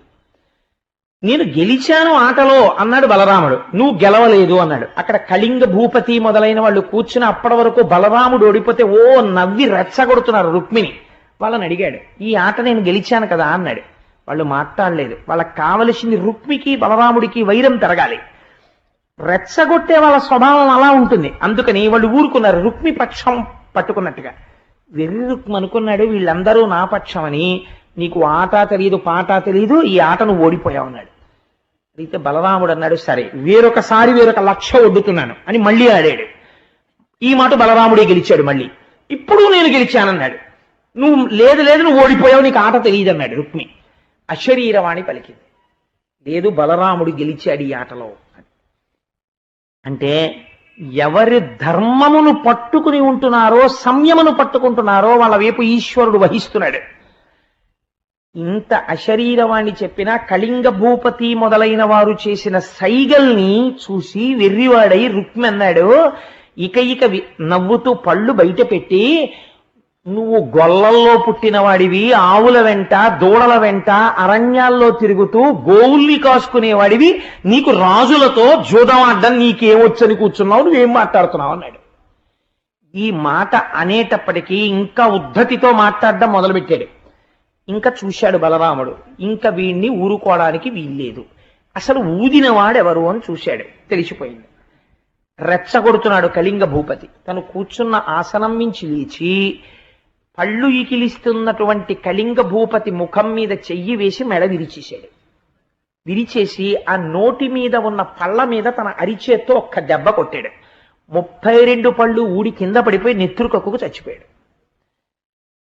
ఈయన దగ్గరికి వచ్చి, రుక్మి దగ్గరికి వచ్చి కంఠం కింద చెయ్యేసి పైకెత్తి, ఇందాకటి నుంచి నవ్వడానికి వెటకారం చెయ్యడమే పనన్నట్టుగా పళ్ళన్నీ బయట పెట్టి నవ్వుతున్నావని ఎడం చేత్తో పట్టుకుని కుడి చేత్తో ఒక్క దెబ్బ కొట్టాడు. మూతి వెనక్కి వెళ్ళిపోయి నెత్తురు కక్కి రుక్మి చచ్చిపోయాడు. చచ్చిపోయిన తర్వాత కృష్ణుడు లేచి అన్నాడు, రుక్మిణి బయలుదేరదామా అన్నాడు. అయ్యో తప్పకుండానండి బయలుదేరదామా. ఇక్కడ మీకు ఏమర్థం అవుతుంది? ఆవిడకి కృష్ణుడు ఏం చేస్తే అంతే. తన పుట్టింటి వారు ఈ మమకారాలు ఆవిడికి లేవు. ధర్మమూర్తి నా భర్త, ఆయనకి తెలిసి ఏం చెయ్యాలో, ఆయన ఏం చేస్తే అదే. ఇది అంత ఐశ్వర్యం అంటే. తన భర్తతో కలిసి రుక్మిణీదేవి రథం ఎక్కి వెళ్ళిపోయింది, బలరాముడు వెళ్ళిపోయాడు, యాదవులు వెళ్ళిపోయాడు. వాళ్ళందరూ హాయిగా కొత్త కోడళ్ళని తీసుకుని వెళ్ళిపోయారు. కోడళ్ళు కూడా సంతోషంగా వెళ్ళిపోయారు. పోయినవాడు ఎవరు పోయాడు? రుక్మి పోయాడు. ఊదినవాడు ఏమైపోయాడు? వాడు పోయాడు. ఈ ఇల్లు ఏమైపోయింది? పాడైపోయింది. ఎందువల్ల? నల్లికి స్నేహం దోమైతే, నల్లికి నల్లేది స్నేహం అయితే నల్లి చచ్చిపోయి ఉండుండేది కాదు. రుక్మి మరణం వెనకాతల ఇంత రహస్యం ఉంది. అంటే దీన్ని కేవల కథాభాగంగా నేను ఆవిష్కరించాను అనుకోండి, ఇందులో ఉండేటటువంటి నడువడికి సంబంధించిన రహస్యము మనకు అందదని నేను ముందు కొంచెం లౌకికంగా చెప్పవలసినటువంటి అవసరం కలిగింది తప్ప ఎవరిని విమర్శించాలన్నది నా ఉద్దేశ్యం కాదు. కాబట్టి ఇది పూర్తయిపోయిన తరువాత బాణాసురుడని ఆయన ఒక మహానుభావుడు, సామాన్యుడేం కాడు. ఆయనకి 1000 బాహువులు, 1000 చేతులతో ఉండేవాడు. ఆయన బలిచక్రవర్తికి 9 కుమారులు, 9 కుమారులలో పెద్దవాడు. ఈ బాణాసురుడు శోణాపురాన్ని పరిపాలన చేస్తున్నాడు. పరిపాలన చేస్తున్న రోజులలో 1000 చేతులున్నటువంటి బాణాసురుడు ఒక రోజున కైలాస పర్వతం మీదకి వెళ్ళాడు. అది అసుర సంధ్య వేళ సమయం. ఆ అసుర సంధ్య వేళలో పరమశివుడు తాండవం చేస్తున్నాడు. ఈశ్వరుడు తాండవం చేస్తే చూసి తీరాలి, ఎంత అందంగా ఉంటుందో. నిజంగా నా చిన్నతనంలో విశాఖపట్నంలో ఉండగా మహానుభావుడు సంపత్ కుమార్ గారని ఉండేవారు. వారు పార్వతీ పరమేశ్వరులు, ఉమా సంపత్ అనుకుంటాను, నాకు జ్ఞాపకం ఉన్నంత వరకు. ఒకవేళ నేను పొరపాటు చెప్పానో, ఆయన భార్య, వాళ్ళిద్దరూ కలిసి అసుర సంధ్య వేళలో ఎలా నాట్యం చేస్తారో చేసేవారు. చేస్తుంటే ఆయన ఎలా చేస్తే పార్వతీదేవి అలా చేసేస్తుంది.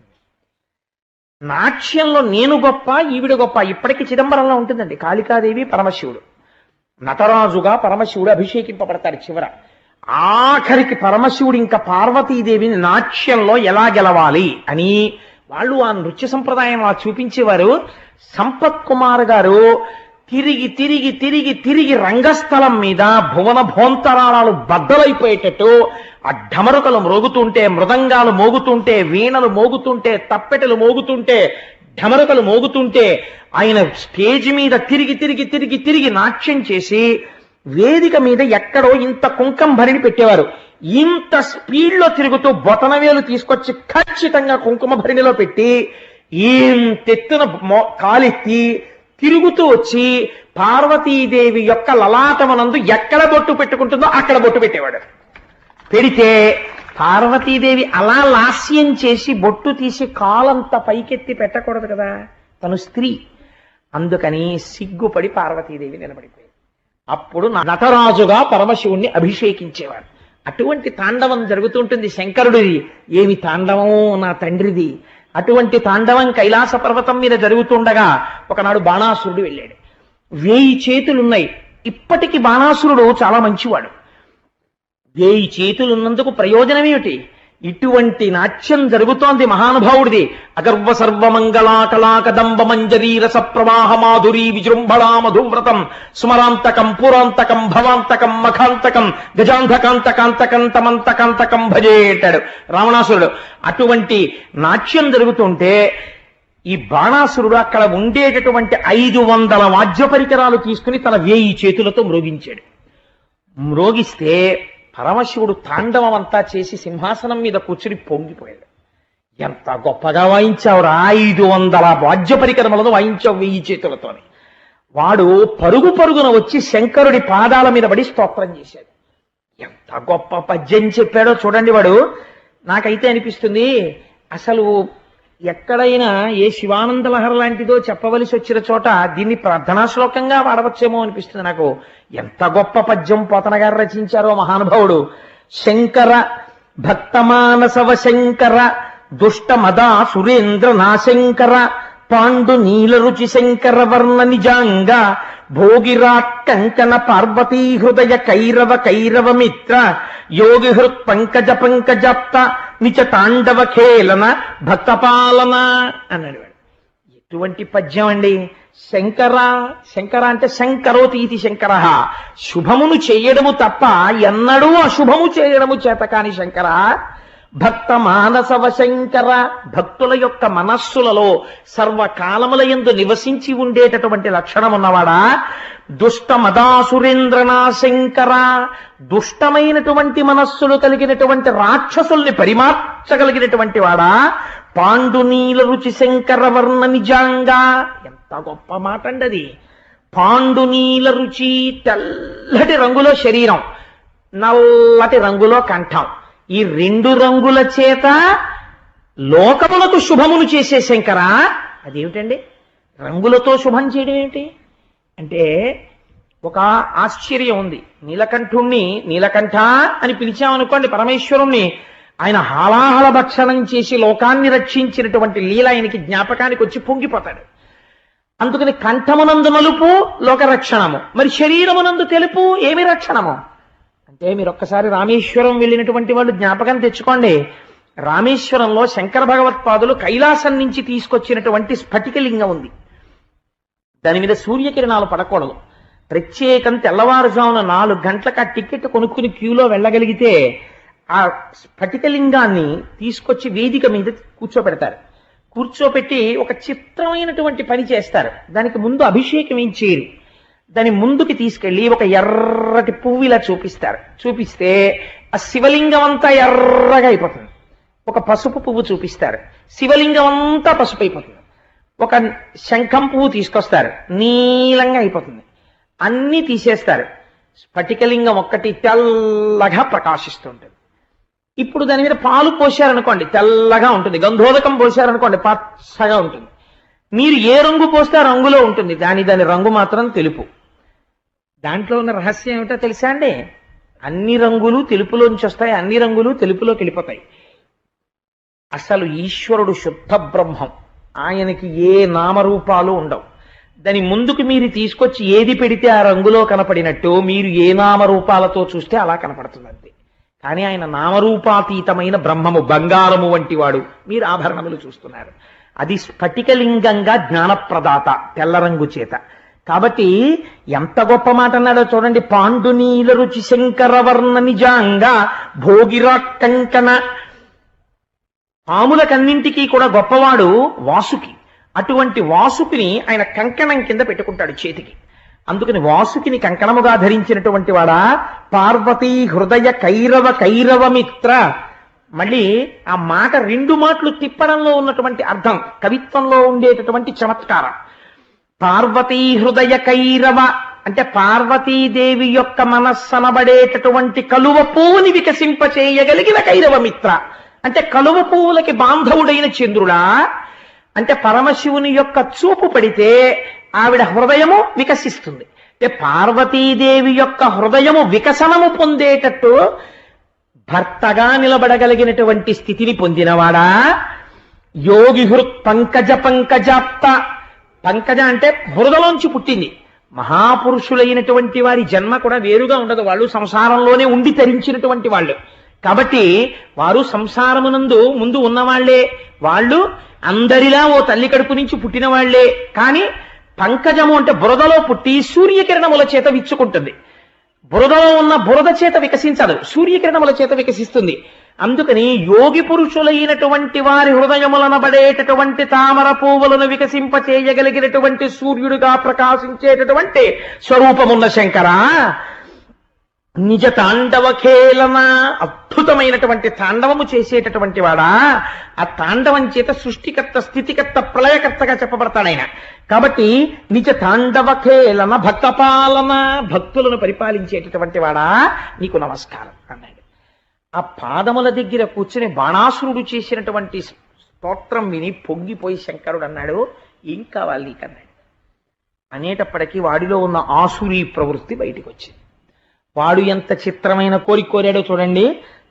ఈశ్వర, నేను సంతతము నీ యొక్క పాదములను ఆశ్రయించి ఉంటాను, నువ్వు మాత్రం నాకు ఒక ఉపకారం చేసి పెట్టాలి. అద్రితనయతో కలిసి అంటే పార్వతీదేవితో కలిసిన వాడవై నేను కోట లోపల ఉంటే నువ్వు కోట బయట కాపలా కాస్తూ ఉండాలి. అలా నువ్వు కాపలా కాయాలి ఈశ్వర, ఇది నా కోరిక. నువ్వు భక్తపాలనవ శంకర, భక్తుల యొక్క కోరికలు తీర్చడంలో వశుడవైపోయేవాడివి కదా, అందుకని నాకు ఈ కోరిక తీరుస్తావా అన్నాడు. శంకరుడు చిత్రంగా చూసి ఏమి భక్తులరా, ఏమి కోరికలరా అనుకున్నాడు. ఈశ్వరుడి దగ్గర ఉన్న లక్షణం ఏమిటో తెలుసా అండి? గోపబాలురయందు పుట్టి ఆవుల వెనక తిరగడంలో కృష్ణుడి కారుణ్యం ఎటువంటిదో, బాణాసురుడు ఈ మాట అడిగితే నీ కోటకి నేను కాపలా కాయడం ఏమిటి, నువ్వు లోపల పడుకోవడం ఏమిటి, ఏమిట్రా ఈ పని, నువ్వు నన్ను అడగచ్చా అని అడగలేదు శంకరుడు. అలాగే పదరా అన్నాడు అని పార్వతీదేవిని తీసుకుని నందివాహనం ఎక్కి వెళ్ళిపోయాడు. ఎక్కడుండాలి? సెక్యూరిటీ గార్డ్ అపాయింట్మెంట్ ఆర్డర్ ఇచ్చారనుకోండి, సెక్యూరిటీ గార్డ్ అపాయింట్మెంట్ ఆర్డర్ ఇచ్చిన తర్వాత ఆఫీస్లో ఏసీ ఛాంబర్లో కూర్చుంటానంటే కుదరదు కదా. బయట ఓ చిన్న పోస్ట్ ఒకటి ఉంటుంది. ఆఫీస్ అంతా ఎయిర్ కండిషన్డ్, చెక్ పోస్ట్ మాత్రం ఏసీ ఉండదు. వాడు ఎప్పుడు లాఠీ పట్టుకుని రోహిణీ కార్తిలో ఎంత టెంపరేచర్ ఉన్నా లోపలికి వెళ్లే వాళ్ళు మాత్రం కాటన్ షర్ట్స్ ఇన్షర్ట్ చేసుకుని ఏసీలోకి వెళ్ళిపోయి కూర్చుంటారు. ఈయన మాత్రం తనకి ఇచ్చినటువంటి కాకి యూనిఫామ్ ఇన్షర్ట్ చేసుకుని క్యాప్ పెట్టుకుని ఎంత చెమటలు పట్టినా హెల్మెట్లు పెట్టుకోండి అన్నట్టే ఆ బెల్ట్లు పెట్టుకుని ఆ బూట్లు వేసుకుని, పాపం ఆయన ఎండలో ఉండవలసిందే కదా, ఏ పోస్ట్ పొందినవాడు ఆ పోస్ట్ చెయ్యాలి. అలా ఇప్పుడు ఆయనకి పోస్ట్ ఏమిటి? Security guard. కాబట్టి కోట బయట నించోవాలి. పార్వతీదేవి అయితే ఏమిటి, పరమేశ్వరుడైతే ఏంటి? ఇది భక్తుడికి లొంగిపోవడం అంటే. పార్వతీదేవితో కలిసి కోట బయట త్రిశూలం పట్టుకుని అటు ఇటు తిరుగుతున్నాడు. ఆయన తిరిగితే ఆవిడేం చేస్తుంది? ఆవిడ కోట బయట ఓ చోట సెక్యూరిటీ పోస్ట్ లో ఆవిడ కూర్చుని ఆయన్ని చూస్తోంది. ఏమి లొంగిపోతావయ్యా శంకర, ఎంత భక్తులకి లొంగిపోతారయ్యా మీరు. ఎంత చిత్రమైన సన్నివేశాలండి. ఈశ్వరుడు యొక్క కారుణ్యానికి పరాకాష్ట. ఈయన వెళ్ళిపోతే వీళ్ళందరూ పోన్లే, గురువుగారు ఎక్కడికో క్యాంప్ వెళ్ళారు, మనం ఈ లోపల సరదాగా హాయిగా కైలాసంలో ఏవో ఇండోర్ గేమ్స్ ఆడుకుందాం, లేకపోతే వాలీబాల్ ఆడుకుందాం అని చెప్పి వాళ్ళు ఆడుకోరు. ఆయన ఎక్కడుంటే వాళ్ళు అక్కడ ఉంటారు. అందుకనే ఆయన వెనకాతల సుబ్రహ్మణ్యేశ్వర స్వామి, విఘ్నేశ్వరుడు, ఆ తర్వాత సిద్ధి బుద్ధి, వల్లి దేవసేన, ఆ తర్వాత ఆయన వెనకాతల నందీశ్వరుడు, భృంగీశ్వరుడు, చండీశ్వరుడు, వీళ్ళు ప్రమథగణాలు, భూతగణాలు అన్ని కూడా వెళ్ళిపోయి వాళ్ళు ఎక్కడుంటారు. ఈశ్వరుడు ఎక్కడుంటే అక్కడ. అందుకని లోపల స్టాఫ్ తక్కువ, బయట స్టాఫ్ ఎక్కువ ఇప్పుడు. కాబట్టి బయట సెక్యూరిటీ స్టాఫ్ ఎక్కువ, లోపల ఉండేటటువంటి వాళ్ళు తక్కువ. ఇంత అల్లరి బయలుదేరింది బాణాసురుడు కోట ముందు. వీళ్ళందరూ కలిసి తిరుగుతుండడం, ఆయన ఇచ్చిన వరం తప్పడం. ఒరే నేను చేస్తానన్నాను కదా డ్యూటీ తప్పదని ఆ ఢమరక మోగించుకుంటూ రాత్రిలో ఏలేస్తుండాలి కదా, దానికి బదులు డమ్ డమ్ డమ్ డమ్ డమ్ డమ్ డమ్ డమ్ అని ఢమరక కొట్టుకుంటూ ఆ కోట చుట్టూ ఆయన తిరుగుతుండేవాడు. శక్తి స్వరూపిణి. అందుకనే అమ్మవారేమో ఆ కోట గుమ్మంలో కూర్చుండేది. ఏ ప్రారంధం వచ్చిందయ్యా శంకర నీకు, ఏమిటి సెక్యూరిటీ గార్డు పోస్ట్ నీకని. పాపం రోజు ఆ కోట కాపలా కాస్తున్నాడు. ఈయన రోజు హాయిగా లోపల సభలు చేసుకునేవాడు, విందు వినోదాలు చేసుకునేవాడు, హాయిగా పడుకుంటుండేవాడు. అందరికీ చెప్తుండేవాడు మా కోటకి రక్షణ ఎవరో తెలుసా, పార్వతీ పరమేశ్వరులు అని. అలా ఉంది బాణాసురుడి డాబు. వాడి చదివింది ఏటో పద్యం, 500 వాయిద్యాలు ఓ పావు గంట వాయించాడు. వాడికి వచ్చిన అదృష్టం ఇది. భగవంతుడి దగ్గరికి వెళ్ళి ఒక్కసారి మనసారా సేవిస్తే ఆయన దేనికైనా లొంగిపోతాడు. ఈశ్వరుడంత లొంగిపోయేవాడు వేరొకడు ఉండడు. ఇది అందులో మీరు అర్థం చేసుకోవలసిన రహస్యం. కాబట్టి ఇంతటి స్థితికి వచ్చి పరమశివుడు కాపుదలగా ఉంటే, ఒకరోజు ఉదయం ఎప్పుడైతే పరమశివుడు కోటకి కాపలా కాస్తున్నాడు, బాణాసురుడికి కాపలాగా ఉంటున్నాడని తెలిసిందో, బాణాసురుడి వైపు కన్నెత్తి చూసినవాడు ఉంటాడండి? ఎందుకుంటాడే? ఎవ్వడు లేడు. ఆయన ఇంటికి పరమశివుడు సెక్యూరిటీ పోస్ట్ లో ఉన్నట్టండి అని చెప్పి రోజు అందరూ చూసేట్టుగా ఆయన తిరుగుతున్నాడు అనుకోండి, ఇంకా ఆయన మీదకి ఎవరు యుద్ధానికి ఎడతారండి? శంకరుడు తిరుగుతుంటే స్వయంగాను. అందుకని ఎవ్వరూ బాణాసురుడి వంక కన్నెత్తి చూడడం మానేశారు. వీడు అందరినీ కబురు చేసేవాడు. ఏమంటే చాలా రోజులైంది యుద్ధం చేసి మాస్టర్, మీరు నేను కొట్టుకుందామని. వద్దండి బాబు, ఎందుకు వచ్చింది? భలేవరే మాస్టర్, మీతో యుద్ధం ఏంటండి, భలే, మీరు శంకరుడు మీకు కాపలాదారు, అయ్య బాబో మీకు నమస్కరించాలంటే మహాప్రభో, కావాలంటే మీకు జత బట్టలు పెట్టేస్తాం, అంతేకాని మీతో యుద్ధం ఏమిటండి అనేవారు అందరు. వాడు విసిగిపోయాడు కొన్నాళ్ళకి. ఏమిట్రా నాతో యుద్ధం చేసేవాడు ఎవడో కనపట్టలేదని 500 ఈ 1000 చేతుల వేళ్ళు 500 చేతులు ఇంకో 500 చేతులతో విరుచుకుంటూ బయటకు వచ్చాడు. వాడు బయటికి వస్తే శంకరుడు తన డ్యూటీ తను చేసుకుంటున్నాడు కోట చుట్టూ తిరుగుతూ. వాడికి ఇప్పుడు అనిపించింది, ఈయన ఉండబట్టే నాతో ఎవడో యుద్ధానికి రావట్లేదు, అలా అని పంపించేస్తారా అంటే పంపించడు. అందుకని ఆయన దగ్గరికి వచ్చి అన్నాడు, శంకర, హుంకార కంకణ క్రైంకార సింగిని టంకార నిర్ఘోష సంకులంబు దండ దుర్దండ భాస్వన్మండలగ్ర ప్రకాండ ఖండిత రాజమండలంబు శూలాహతక్షతద్దేల కీలాల కల్లోల కేళీ సమాలోకనంబు శుంభ దున్మద కుంభి కుంభస్థలధ్వంస సంభూత శౌర్య విజృంభణంబు కలుగు నుద్దామ భీమ సంగ్రామ కేళి ఘన పరక్రమ విక్రమ క్రమముగాగా జరపలేనట్టి కరములు కరమ దుఃఖ కరములగుగాక సంతోషకరములగునే అన్నాడు వాడు. ఏమిటో శంకర, ఆ రోజు మీ దగ్గరికి వచ్చి ఆ వాయిద్యం వాయించాను, మీరు వచ్చి కాపలా కాస్తున్నారు, ఒక్కడు యుద్ధం చేసిన వాడు లేడండి నాతోటి. ఆ యుద్ధం చేస్తున్నప్పుడు నిజంగా నేను బాణాలు వేస్తుంటే 1000 చేతులతో నరికేస్తుంటే బాబోయ్ అయ్యో ఈయన అరుస్తూ పడిపోతుంటే, కాళ్ళు తెగిపోతుంటే, చేతులు తెగిపోతుంటే, నెత్తురు వరదలై ప్రవహిస్తుంటే, ఏనుగులు ఘీంకరిస్తుంటే, గుర్రాలు పడిపోతుంటే ఎంత బాగుండేది నిజంగా యుద్ధం. అర్లరి చేస్తూ అంతమందిని చంపేవాడిని. ఎవ్వరూ యుద్ధానికి రావట్లేదు, మీరేమనుకోకపోతే నాతో యుద్ధం చేద్దరు కాసేపు అన్నాడు. ఆఖరికి ఎక్కడికి వచ్చిందో చూడండి. భగవంతుని యొక్క కారుణ్యం వాడికి చులకనగా కనపడింది.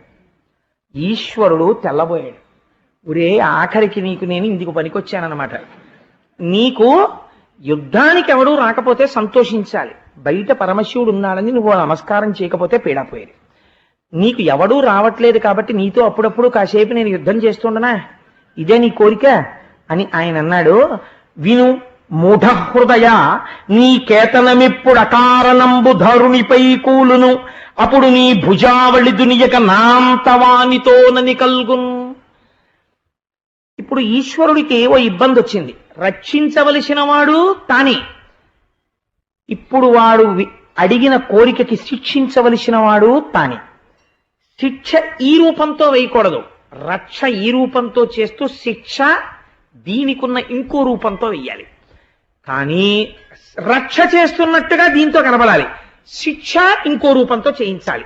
నాతో సమానమైన వాడు ఇంకోడు వస్తాడు రా నీ దగ్గరికి, వాడు వచ్చినప్పుడు నీ తేట తీరిపోతుంది. నీ తేట తీరిపోయే రోజు వచ్చిందని గుర్తేమిటో తెలుసా? అకారణంగా నీ రథం మీద ఉన్న జెండా విరిగి కింద పడిపోతుంది. అప్పుడు నీకు తగిన యుద్ధం దొరుకుతుందిరా. ఈ బాహువులు 1000 ఉండడం వల్ల వచ్చింది కదా నీ తేట, ఆ రోజు నీ చేతులు తెగిపోతాయి. అప్పటితో నీకున్నటువంటి ఈ వ్యగ్రత పోతుంది, సరేనా అన్నాడు. వాడండి ఎంత సంతోషపడిపోయాడో, నా చేతులు తెగ్గొట్టగలిగినంత యుద్ధం వస్తుందిట, ఈశ్వరా చాలా సంతోషం అని వెళ్ళిపోయాడు వాడు. అంటే అప్పటికి వాడి మనస్థితి అలా ఉంది, వాడికి తెలియదు అటువంటి యుద్ధం అంటే ఎవరు వస్తారో. కాబట్టి శివుడు ఇప్పుడు ఎవరిగా రావాలి? కేశవుడిగా రావాలి, స్థితికారుడే. అర్థం చేసుకుంటే పురాణాన్ని అలా ఉంటుంది, అర్థం చేసుకోలేదనుకోండి శివకేశవులు కొట్టుకున్నారని ఉంటుంది. నీ అజ్ఞానాన్ని బాణాసురుడి స్థాయికి తీసుకొస్తుంది. కాబట్టి ఇప్పుడు ఏమైంది అంటే ఈశ్వరుడు ఒక చమత్కారం చేశాడు. మీరు బాగా గమనించండి. సమర్థుడైనటువంటి కాపలాదారు బయట ఉన్నాడు అనుకోండి, ఈగ లోపలికి రాలేదు కదండి. ఈగ లోపలికి వచ్చేసింది అనుకోండి, బయట ఉన్నవాడు సమర్థుడన్నా కాకపోయి ఉండాలి, లేదా తనిచ్చినటువంటి మాట నిజం చేయడానికైనా అయి ఉండాలి. శివుడు ఒక మాట అన్నాడు, నాతో సమానమైన వాడు ఒకడు వచ్చి నీ భుజాలకున్న తీట తీర్చేస్తాడన్నాడు. కాబట్టి ఎవడో ఒకడు లోపలికి రావడాన్ని శివుడు అంగీకరిస్తాడు, ఆ విషయంలో తను జోక్యం చేసుకోడు. అంటే బాణాసురుడి పతనం ఎవరో ఒకడు లోపల, బాణాసురుడికి ఇష్టం లేని వాడు లోపలికి వచ్చేసినప్పుడు ప్రారంభం అవుతుంది, అంతే కదండి కథాభాగంలో. కాబట్టి ఇప్పుడు అవతరించండి. ఒక చిత్రం జరిగింది. మంచి యవ్వనంలో ఉండి చాలా సౌందర్యవంతురాలైనటువంటి ఒక కుమార్తె ఉన్నది బాణాసురుడికి. ఆవిడ పేరు ఉషా. ఆవిడ ఉషాకన్య అని పిలిచారు. ఆ ఉష చాలా సౌందర్య రాశి. ఆ ఉష ఒకరోజు రాత్రి నిద్రపోతాడు. నిద్రపోతున్నప్పుడు ఆవిడకి అసలు ఒక పురుషుడు ఒకడున్నాడు, వాడు ఇలా ఉంటాడు, ఆవిడికి ఏం తెలియదు. నిద్రపోతున్నటువంటి ఉష యొక్క కళలోకి కృష్ణ భగవానుని యొక్క మనవడైనటువంటి అనిరుద్ధుడు వచ్చాడు. వచ్చి ఆమెతో రమించాడు. ఆవిడికి రమించిన సుఖానుభూతి స్పష్టముగా తెలిసింది, కొన్ని గుర్తుల చేత. ఇంకంతకన్నా నీ చెప్పక్కర్లేదు. ఆవిడ నిద్ర లేచింది. నిద్ర లేచింది కానీ ఆవిడ నిన్న రాత్రి నిద్రపోయినప్పుడు పొందినటువంటి సుఖాన్ని ఆవిడ ఏ పురుషుణ్ణి కలలో చూసిందో ఆ పురుషుడి కోసమని ఆవిడ మనస్సు గతి తప్పి తిరగడం మొదలుపెట్టింది.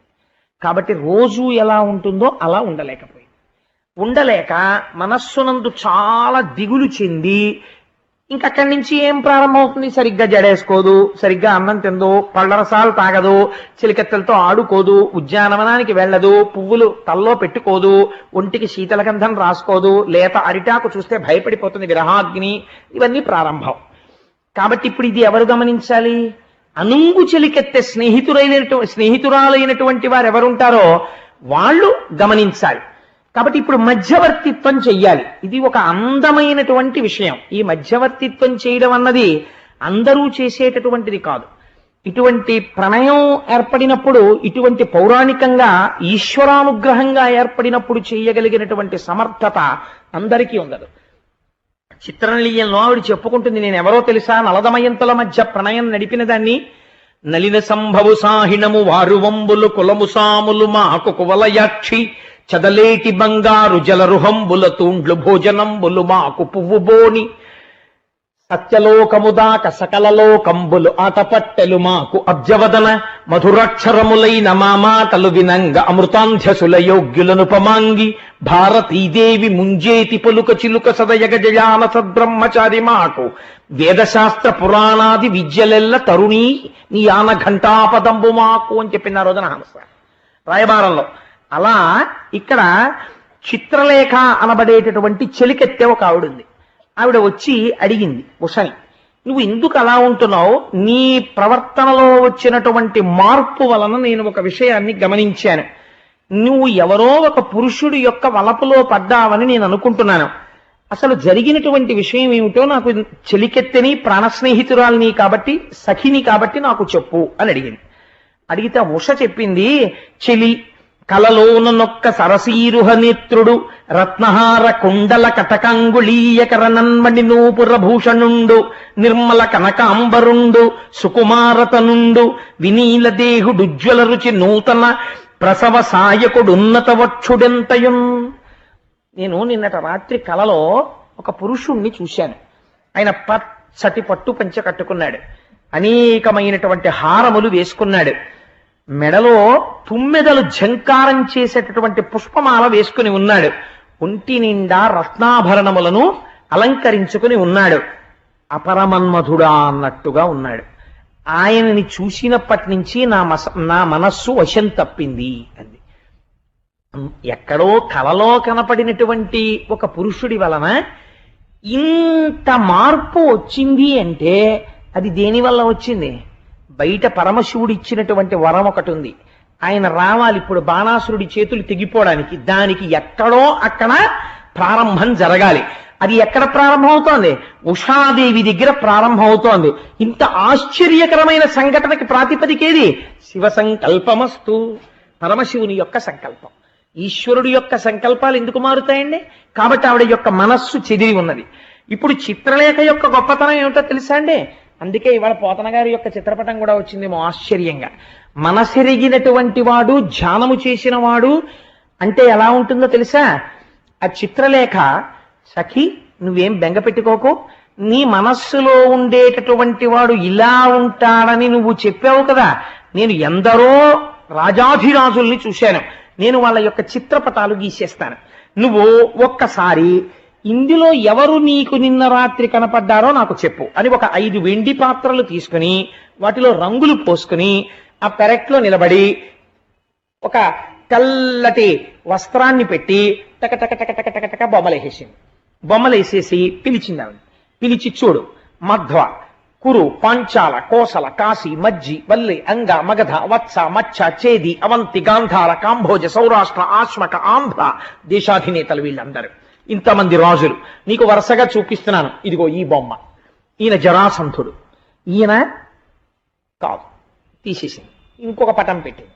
ఈయన జరాసంధుడు కాకపోతే ఈయన సాక్షాత్తుగా నరకాసురుని యొక్క కుమారుడు భగదత్తుడు, ఈయన నువ్వు వలచినవాడు కాదు, తీసేసింది. చంద్రవంశ సంభవులైనటువంటి పంచపాండవులు ధర్మరాజ, భీమ, అర్జున, నకుల, సహదేవులు వీళ్ళ కాదు. ఈయన సాత్యకి, ఈయన కాదు. ఉద్ధవుడు కాదు, ఈయన కృష్ణ భగవానుడు, ఈయన కాదు. ఈయన బలరాముడు, ఈయన కాదు. లేకపోతే ఈయన వసుదేవుడు, ఈయన కాదు. మరి కాకపోతే కృష్ణ భగవానుడి యొక్క కుమారుడు మన్మధుల్లా ఉంటాడన్నావు కదా ప్రద్యుమ్నుడు, ఈయన కాదు.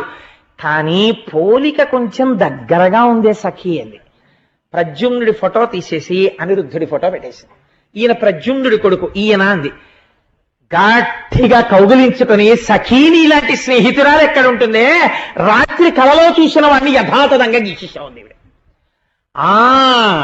ఆయన అనిరుద్ధుడు, ఆయన ఎందా మనసు పారేసుకున్నావు, సఖీని నీకు ఒక గొప్ప ఉపకారం చేస్తాను, నాకు కామరూపం తెలుసు, అందుకని ఇవాళ రాత్రి నేను ద్వారకానగర ప్రవేశం చేసి నిద్రపోతున్న అనిరుద్ధుణ్ణి అపహరించి తీసుకొచ్చి నీ హంసతూలికా తల్పం మీద పడుకోబెడతాను, హాయిగా నీ ప్రియుడితో క్రీడించండి అని రాత్రికి రాత్రి బయలుదేరి వెళ్ళిపోతోంది.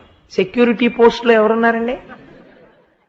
బయటికి వెళ్ళిపోతున్నవాడు ఆయన పర్మిషన్తో వెడుతున్నాడో లేదో, వెళ్ళడానికి పర్మిషన్ స్లిప్ ఉందో లేదో చూడొద్దు. 3 కన్నులు ఉన్నవాడు కాపలా కాస్తున్నాడు. ఆవిడ వెళ్ళిపోతోంది, ఈయన ఊరుకున్నాడు. అంటే ఏమిటి తెలుస్తుంది మీకు? అంటే ఆయన ఇచ్చిన వరం దగ్గర పడిపోతుంది, అందుకని వెళ్ళిపోయింది. అక్కడ ఎవరున్నాడు? ఈయన వరం నిలబెట్టవలసిన వాడు అక్కడ ఉన్నాడు. ఈయన వరం నేనెందుకు నిలబెడతాననేవాడు లేడు. కాబట్టి వాళ్ళిద్దరి మనస్సులు ఒకటి, అందుకని ఆయన తెలియనట్టు పడుకున్నాడు కృష్ణ భగవానుడు. ఎంత చమత్కారం అండి! పైకి ఒకలా ఉంటుంది కథ, లోపల ఒకలా ఉంటుంది. శివకేశవ అభేదం తెలుసుకోరా అని చెప్తుంది. పైకి ఇద్దరూ విభేదిస్తున్నట్లు కనపడుతుంది. ఎంత చమత్కారమైన కథని చెప్పారు పోతన గారు. వెళ్ళిపోయింది. నిద్రపోతున్న అనిరుద్ధుణ్ణి ఒక్కసారి సమ్మోహనం చేసి ఆయన్ని తీసుకుని ఆకాశ మార్గంలో మళ్ళీ వచ్చేసి లోపలికి వెళ్ళిపోతోంది. సమ్ ఇంట్రూడర్, ఎవరో ఇంకొక పురుషుణ్ణి పట్టుకుని లోపలికి వెళ్ళిపోతోంది. 3 కన్నులు ఉన్నవాడు పైకి చూశాడు, ఊరుకున్నాడు, తలదించుకుని. అంటే నా సంకల్పం పూర్తవుతోంది, ఆయన ఊరుకున్నాడు. ఈవిడ తీసుకెళ్లి హంసతూలికా తల్పం మీద పడుకోబెట్టేసింది. ఇదంతా వీళ్ళ గొప్పతనమా, పైనున్నవాడి సంకల్పమా? పైనున్నవాడి సంకల్పం. వాడక్కడ ద్వారకలో కృష్ణుడిగా ఉన్నాడు, శోణిపురంలో శివుడిగా ఉన్నాడు. కానీ ఒక మూర్తే 2గా ఉండి నాతో సమానుడు వస్తున్నాడు అన్నాడు. ఇక్కడ సెక్యూరిటీ ఒప్పుకున్నాడు కాబట్టి కొట్టకూడదు, కాబట్టి ఆ రూపంలో కొట్టిస్తాడు. ఎంత చిత్రమైన కథో చూడండి, ఉషా పరిణయం. కాబట్టి ఇప్పుడు ఏమైంది? ఈవిడ చూసుకుని మురిసిపోయింది. నా ప్రియుడే అంది. ఆయన లేచి ఏమనాలి? ఏమిటి ధూర్తతనం? రాత్రి నిద్రపోతుంటే నీ సొత్త ఎత్తుకొచ్చేయండి, నీ పంచం మీద పడుకోబెట్టుకుని నా ప్రియుడిని వెంట పడతావేంటి అనద్దు. అబ్బో ఎంత సంతోషం సఖీ, కల్లోకి వచ్చానా, దామని ఇద్దరం ఆడుకుందామని ఆయన ఇంకా ఆటలో పాటలో మొదలెట్టి పెరట్లో ఓ పాట, హాల్లో ఓ పాట. సంతోషంగా వాళ్ళిద్దరూ అలా నెలలు కాలం గడిచిపోతుంది. అంతఃపురాలు అక్కడ కాపలాలు ఉంటారు, ఎవరు లోపలికి ప్రవేశించారు. చక్కగా భోజనాలు వచ్చేస్తున్నాయి, పళ్ళు వచ్చేస్తున్నాయి, ఫలాలు వచ్చేస్తున్నాయి, తినేస్తున్నాడు, ఆడుకుంటున్నాడు మనుగుడు పళ్ళుళ్ళగా. హాయిగా ఇలా కాలం గడిచిపోయింది. కానీ కాలం ఒక రీతిలో ఉంటుందా? ఉషాదేవి యందు గర్భిణీ చిహ్నములు కనబడ్డాయి. ఇప్పుడు ఈ విషయాన్ని చూసినటువంటి వాళ్ళకి ప్రమాదం ఎవరికి వచ్చింది? కాపలా కాసే వాళ్ళకి వచ్చింది, లోపల కాపలా కాసే వాళ్ళకి. అంతఃపురానికి మీరు కాపలా ఉండగా నా కూతురికి గర్భం ఎలా వచ్చిందని అడుగుతాడు తప్ప ఆయన కూతురు గురించి అడగడు ఆయన. అందుకని వీళ్ళకి భయం వేసి ఇప్పటికైనా చెప్పకపోతే మన కుత్తుకలు తెంచేస్తాడు బాణాసురుడిని. పరిగెత్తుకుంటూ వెళ్ళి బాణాసురుడికి చెప్పారు, ప్రభో మీరేమనుకోకండి, పెళ్లి కాకుండానే తాత కాబోతున్నారు, మీ అమ్మాయికి ఇంకా పెళ్లి కాకుండా. వాడికి ఎక్కడ లేని ఆగ్రహం వచ్చింది. ఎవడు ఇంత తుంటర పని చేసిన వాడు అని 1000 చేతులతో ఉషాదేవి యొక్క అంతఃపురంలోకి వచ్చాడు. యమళ దుర్మతి అని అడిగాడు. ఎదురుగుండా అనిరుద్ధుడు కనబడ్డాడు. ఆ అనిరుద్ధుడిని పట్టుకోమన్నాడు భటుల్ని. ఆ భటులందరూ వెళ్ళి అనిరుద్ధుడి మీద పడ్డారు. ఆ అనిరుద్ధుడు గదాప్రహారాలతోటి బాణ పరంపరతోటి ఆ భటులందరినీ పరిమారుస్తున్నాడు. బాణాసురుడికి ఆగ్రహం వచ్చి నాగపాశముల చేత బంధించాడు. బంధింపబడి అనిరుద్ధుడు నిలబడిపోయాడు. ఉషాదేవి విలపిస్తోంది. ఇదే సమయంలో పరుగున వచ్చారు అక్కడ ఉన్నటువంటి భటులు. ప్రభో మీ రథం మీద ఉన్నటువంటి జెండా విరిగి కింద పడిపోయింది అన్నాడు. అన్నాడు. ఇక్కడ విషయం వదిలేశాడు, అక్కడ పోయేవాడు. అంటే ఎవడో వచ్చేసాడనమాట నా 1000 చేతులతో యుద్ధానికి. ఎప్పటి నుంచి రానాకి కోరిక అన్నాడు. వాడు ఆసురీ ప్రవృత్తి ఎటువంటిదో చూడండి. కూతురు కూడా అక్కర్లేదు, యుద్ధం కావాలి వాడికి ముందు. అందుకని వాడు వీధిలోకి వెళ్ళి ఎవడరా ఎక్కడ అని అట్లా చూస్తున్నాడు, వాడు ఎవరు వస్తున్నాడని. ఈలోగా మరి రావలసిన వాడు రావాలి. అందుకని టైం అయిపోయిందని అలారం బెల్ కొట్టేవాడు వాడు ఉన్నాడు. నారదుడు ఠంగం ద్వారకలో దిగి ఏమీ ఎరగని వాళ్ళ అనిరుద్ధుని కోసం వెతుకుతున్నట్టు నటిస్తున్నాడు కృష్ణ భగవానుడు. ఆ టైం అయింది, జెండా విరిగిపడిందని చెప్పాడు. అనిరుద్ధుడు అక్కడున్నాడు, నాగపాశాలతో బంధించాడు. కృష్ణ బయలుదేరు అన్నారు. వెంటనే బలరాముడు, కృష్ణుడు, సాత్యకి, ప్రద్యుమ్నుడు కొన్ని కోట్ల సైన్యంతో ఏకంగా నదులు పొంగి ప్రవహిస్తున్నాయా అన్నట్టుగా వెళ్ళిపోయి ఆ శోణపురం మీదకి యుద్ధానికి వెళ్ళారు. ఇంతమంది యుద్ధానికి వచ్చేసారనేటప్పటికీ వీడికి ఎక్కడలేని సంతోషం వచ్చేసింది బాణాసురుడికి. వాడి దగ్గర ఉన్న గమ్మత్తు ఏమిటో తెలుసా అండి? వాడు శంకరుణ్ణి పిలిచి అన్నాడు, నువ్వు నన్ను రక్షణ చేయడానికి కదా కోటకి కాపున్నావు, కాబట్టి విష్ణువు లోపలికి రాకుండా యుద్ధం శక్తి వంచన లేకుండా నువ్వు చెయ్యాలి, అప్పుడే నువ్వు నా మైందు వరం నిలబెట్టినట్టు కదండి. ఒరే నువ్వు అడిగావు కోరికలుగా, వాడు వచ్చేసాడని నిన్ను కొట్టడానికి, మీ ఇద్దరు కొట్టుకోండి అని నువ్వు కూర్చుంటే నేను ఒప్పుకోను. నువ్వు ఏ పోస్ట్లో ఉన్నావు? కోట రక్షించేటటువంటి విధిలో ఉన్నావు. నువ్వు ఆ విధి తప్పుకుంటే కదా కోటలోకి జొరబడతాడు శత్రువు. అందుకని ముందు యుద్ధం నువ్వే చెయ్యాలన్నాడు భక్తవశంకరుడు. భక్తుడికి ఇచ్చిన మాట తప్పడానికి వీల్లేదు. కాబట్టి ఇప్పుడు ఏం చెయ్యాలి? కృష్ణుడితో యుద్ధం చెయ్యాలి. కృష్ణుడితో యుద్ధం చేసి కృష్ణుడిని ప్రతిఘటించేశాడు అనుకోండి, తనిచ్చిన వరం ఏమైపోవాలి? జెండా పడిపోయింది. కాబట్టి ఇప్పుడు బాణాసురుడు ఎప్పటికి బుద్ధి వస్తుంది వీడికి? కాబట్టి ఇప్పుడు కృష్ణుడి చేతిలో తాను ఓడిపోవాలి. ఇది భక్తవశంకరుడు అంటే. కాబట్టి ఇప్పుడు ఏమవ్వాలి? యుద్ధము చెయ్యాలి, తాను ఓడిపోవాలి. కృష్ణుడికి తెలుసు శంకరుడు భక్తవశంకరుడై నాతో యుద్ధం చేస్తున్నాడు, ఓడిపోతాడు. కానీ ఆయన ఓడిపోవడంలో అంత ఔదార్యం ఉంది. కాబట్టి ఆయన యుద్ధ రంగంలో ఉన్నంతసేపు నేను బాణాసురుడి జోలికి వెళ్ళకూడదు, ఈయనకు పేరు పాడైపోతుంది. కాబట్టి ఈయన కొంచెం పడిపోయినట్టు నటించే వరకు నేను ఆలోచిస్తానని కృష్ణ పరమాత్మ అనుకున్నారు. వాళ్ళిద్దరివి ఎంత మౌనమైన మాటలండి. యుద్ధం ప్రారంభమైంది. ముందు ఎవరు వెళ్ళాలి? పాపం కోట బయట ఉన్నాయనే వెళ్ళాలి. కాబట్టి శంకరుడు బయలుదేరాడు యుద్ధానికి. వాడు బాణాసురుడు 500 వాయిద్యాలు మోగించి ఎంత అల్లరి తీసుకొచ్చాడో చూడండి. కైలాస పర్వతం వచ్చేస్తోందా అన్నట్టుగా ఉన్నటువంటి నందీశ్వరుడి మీద కూర్చుని త్రిశూలం పట్టుకుని శంకరుడు యుద్ధానికి బయలుదేరాడు. పరుగున నందీశ్వరుడు వెళ్ళిపోతుంటే ఆయన మెడలో ఉన్నటువంటి గంటలు గణ గణ మోగుతున్నాయిట. లేపాక్షి బసవయ్య లేచిరావయ్యా, కైలాస శిఖరిలా కదలిరావయ్యా అని ఆయన వచ్చేస్తుంటే ఆ గంటల గణగణకి లోకములు ఉత్పాతము సంభవించాయనుకున్నట్ట. ఒక్కసారి మోరలెత్తి అంబా అని అరిచాడు. అరిచేటప్పటికీ ఆ లోకమునకు ఉండేటటువంటి రోదసీ ప్రాంతం అంతా ఛిద్రమైపోయిందిట. తోక ఎత్తి ఒక్కసారి ఊపితే ఆకాశములో ఉన్న మేఘమండలం అంతా చల్లాచెదరైపోయిందిట. ఆయన పాదముల నుంచి పైకి రేగినటువంటి ధూళి చేత కృష్ణుడి యొక్క సైన్యమంతా పరాగముతో కప్పబడిందిట. అంత భయంకరమైనటువంటి యుద్ధం ప్రారంభమైతే శివుడికి కృష్ణుడికి యుద్ధం జరుగుతోంది.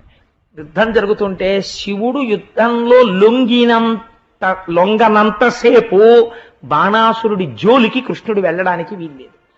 తన వరం నిజమవ్వాలంటే కృష్ణుడి చేతిలో తను చటుక్కున ఓడిపోతే అవతల తనిచ్చిన వరానికి మినహాయింపునిచ్చినట్టు, చేసినంత యుద్ధం చేసి పడిపోయినట్టు శివుడు నటించాలి.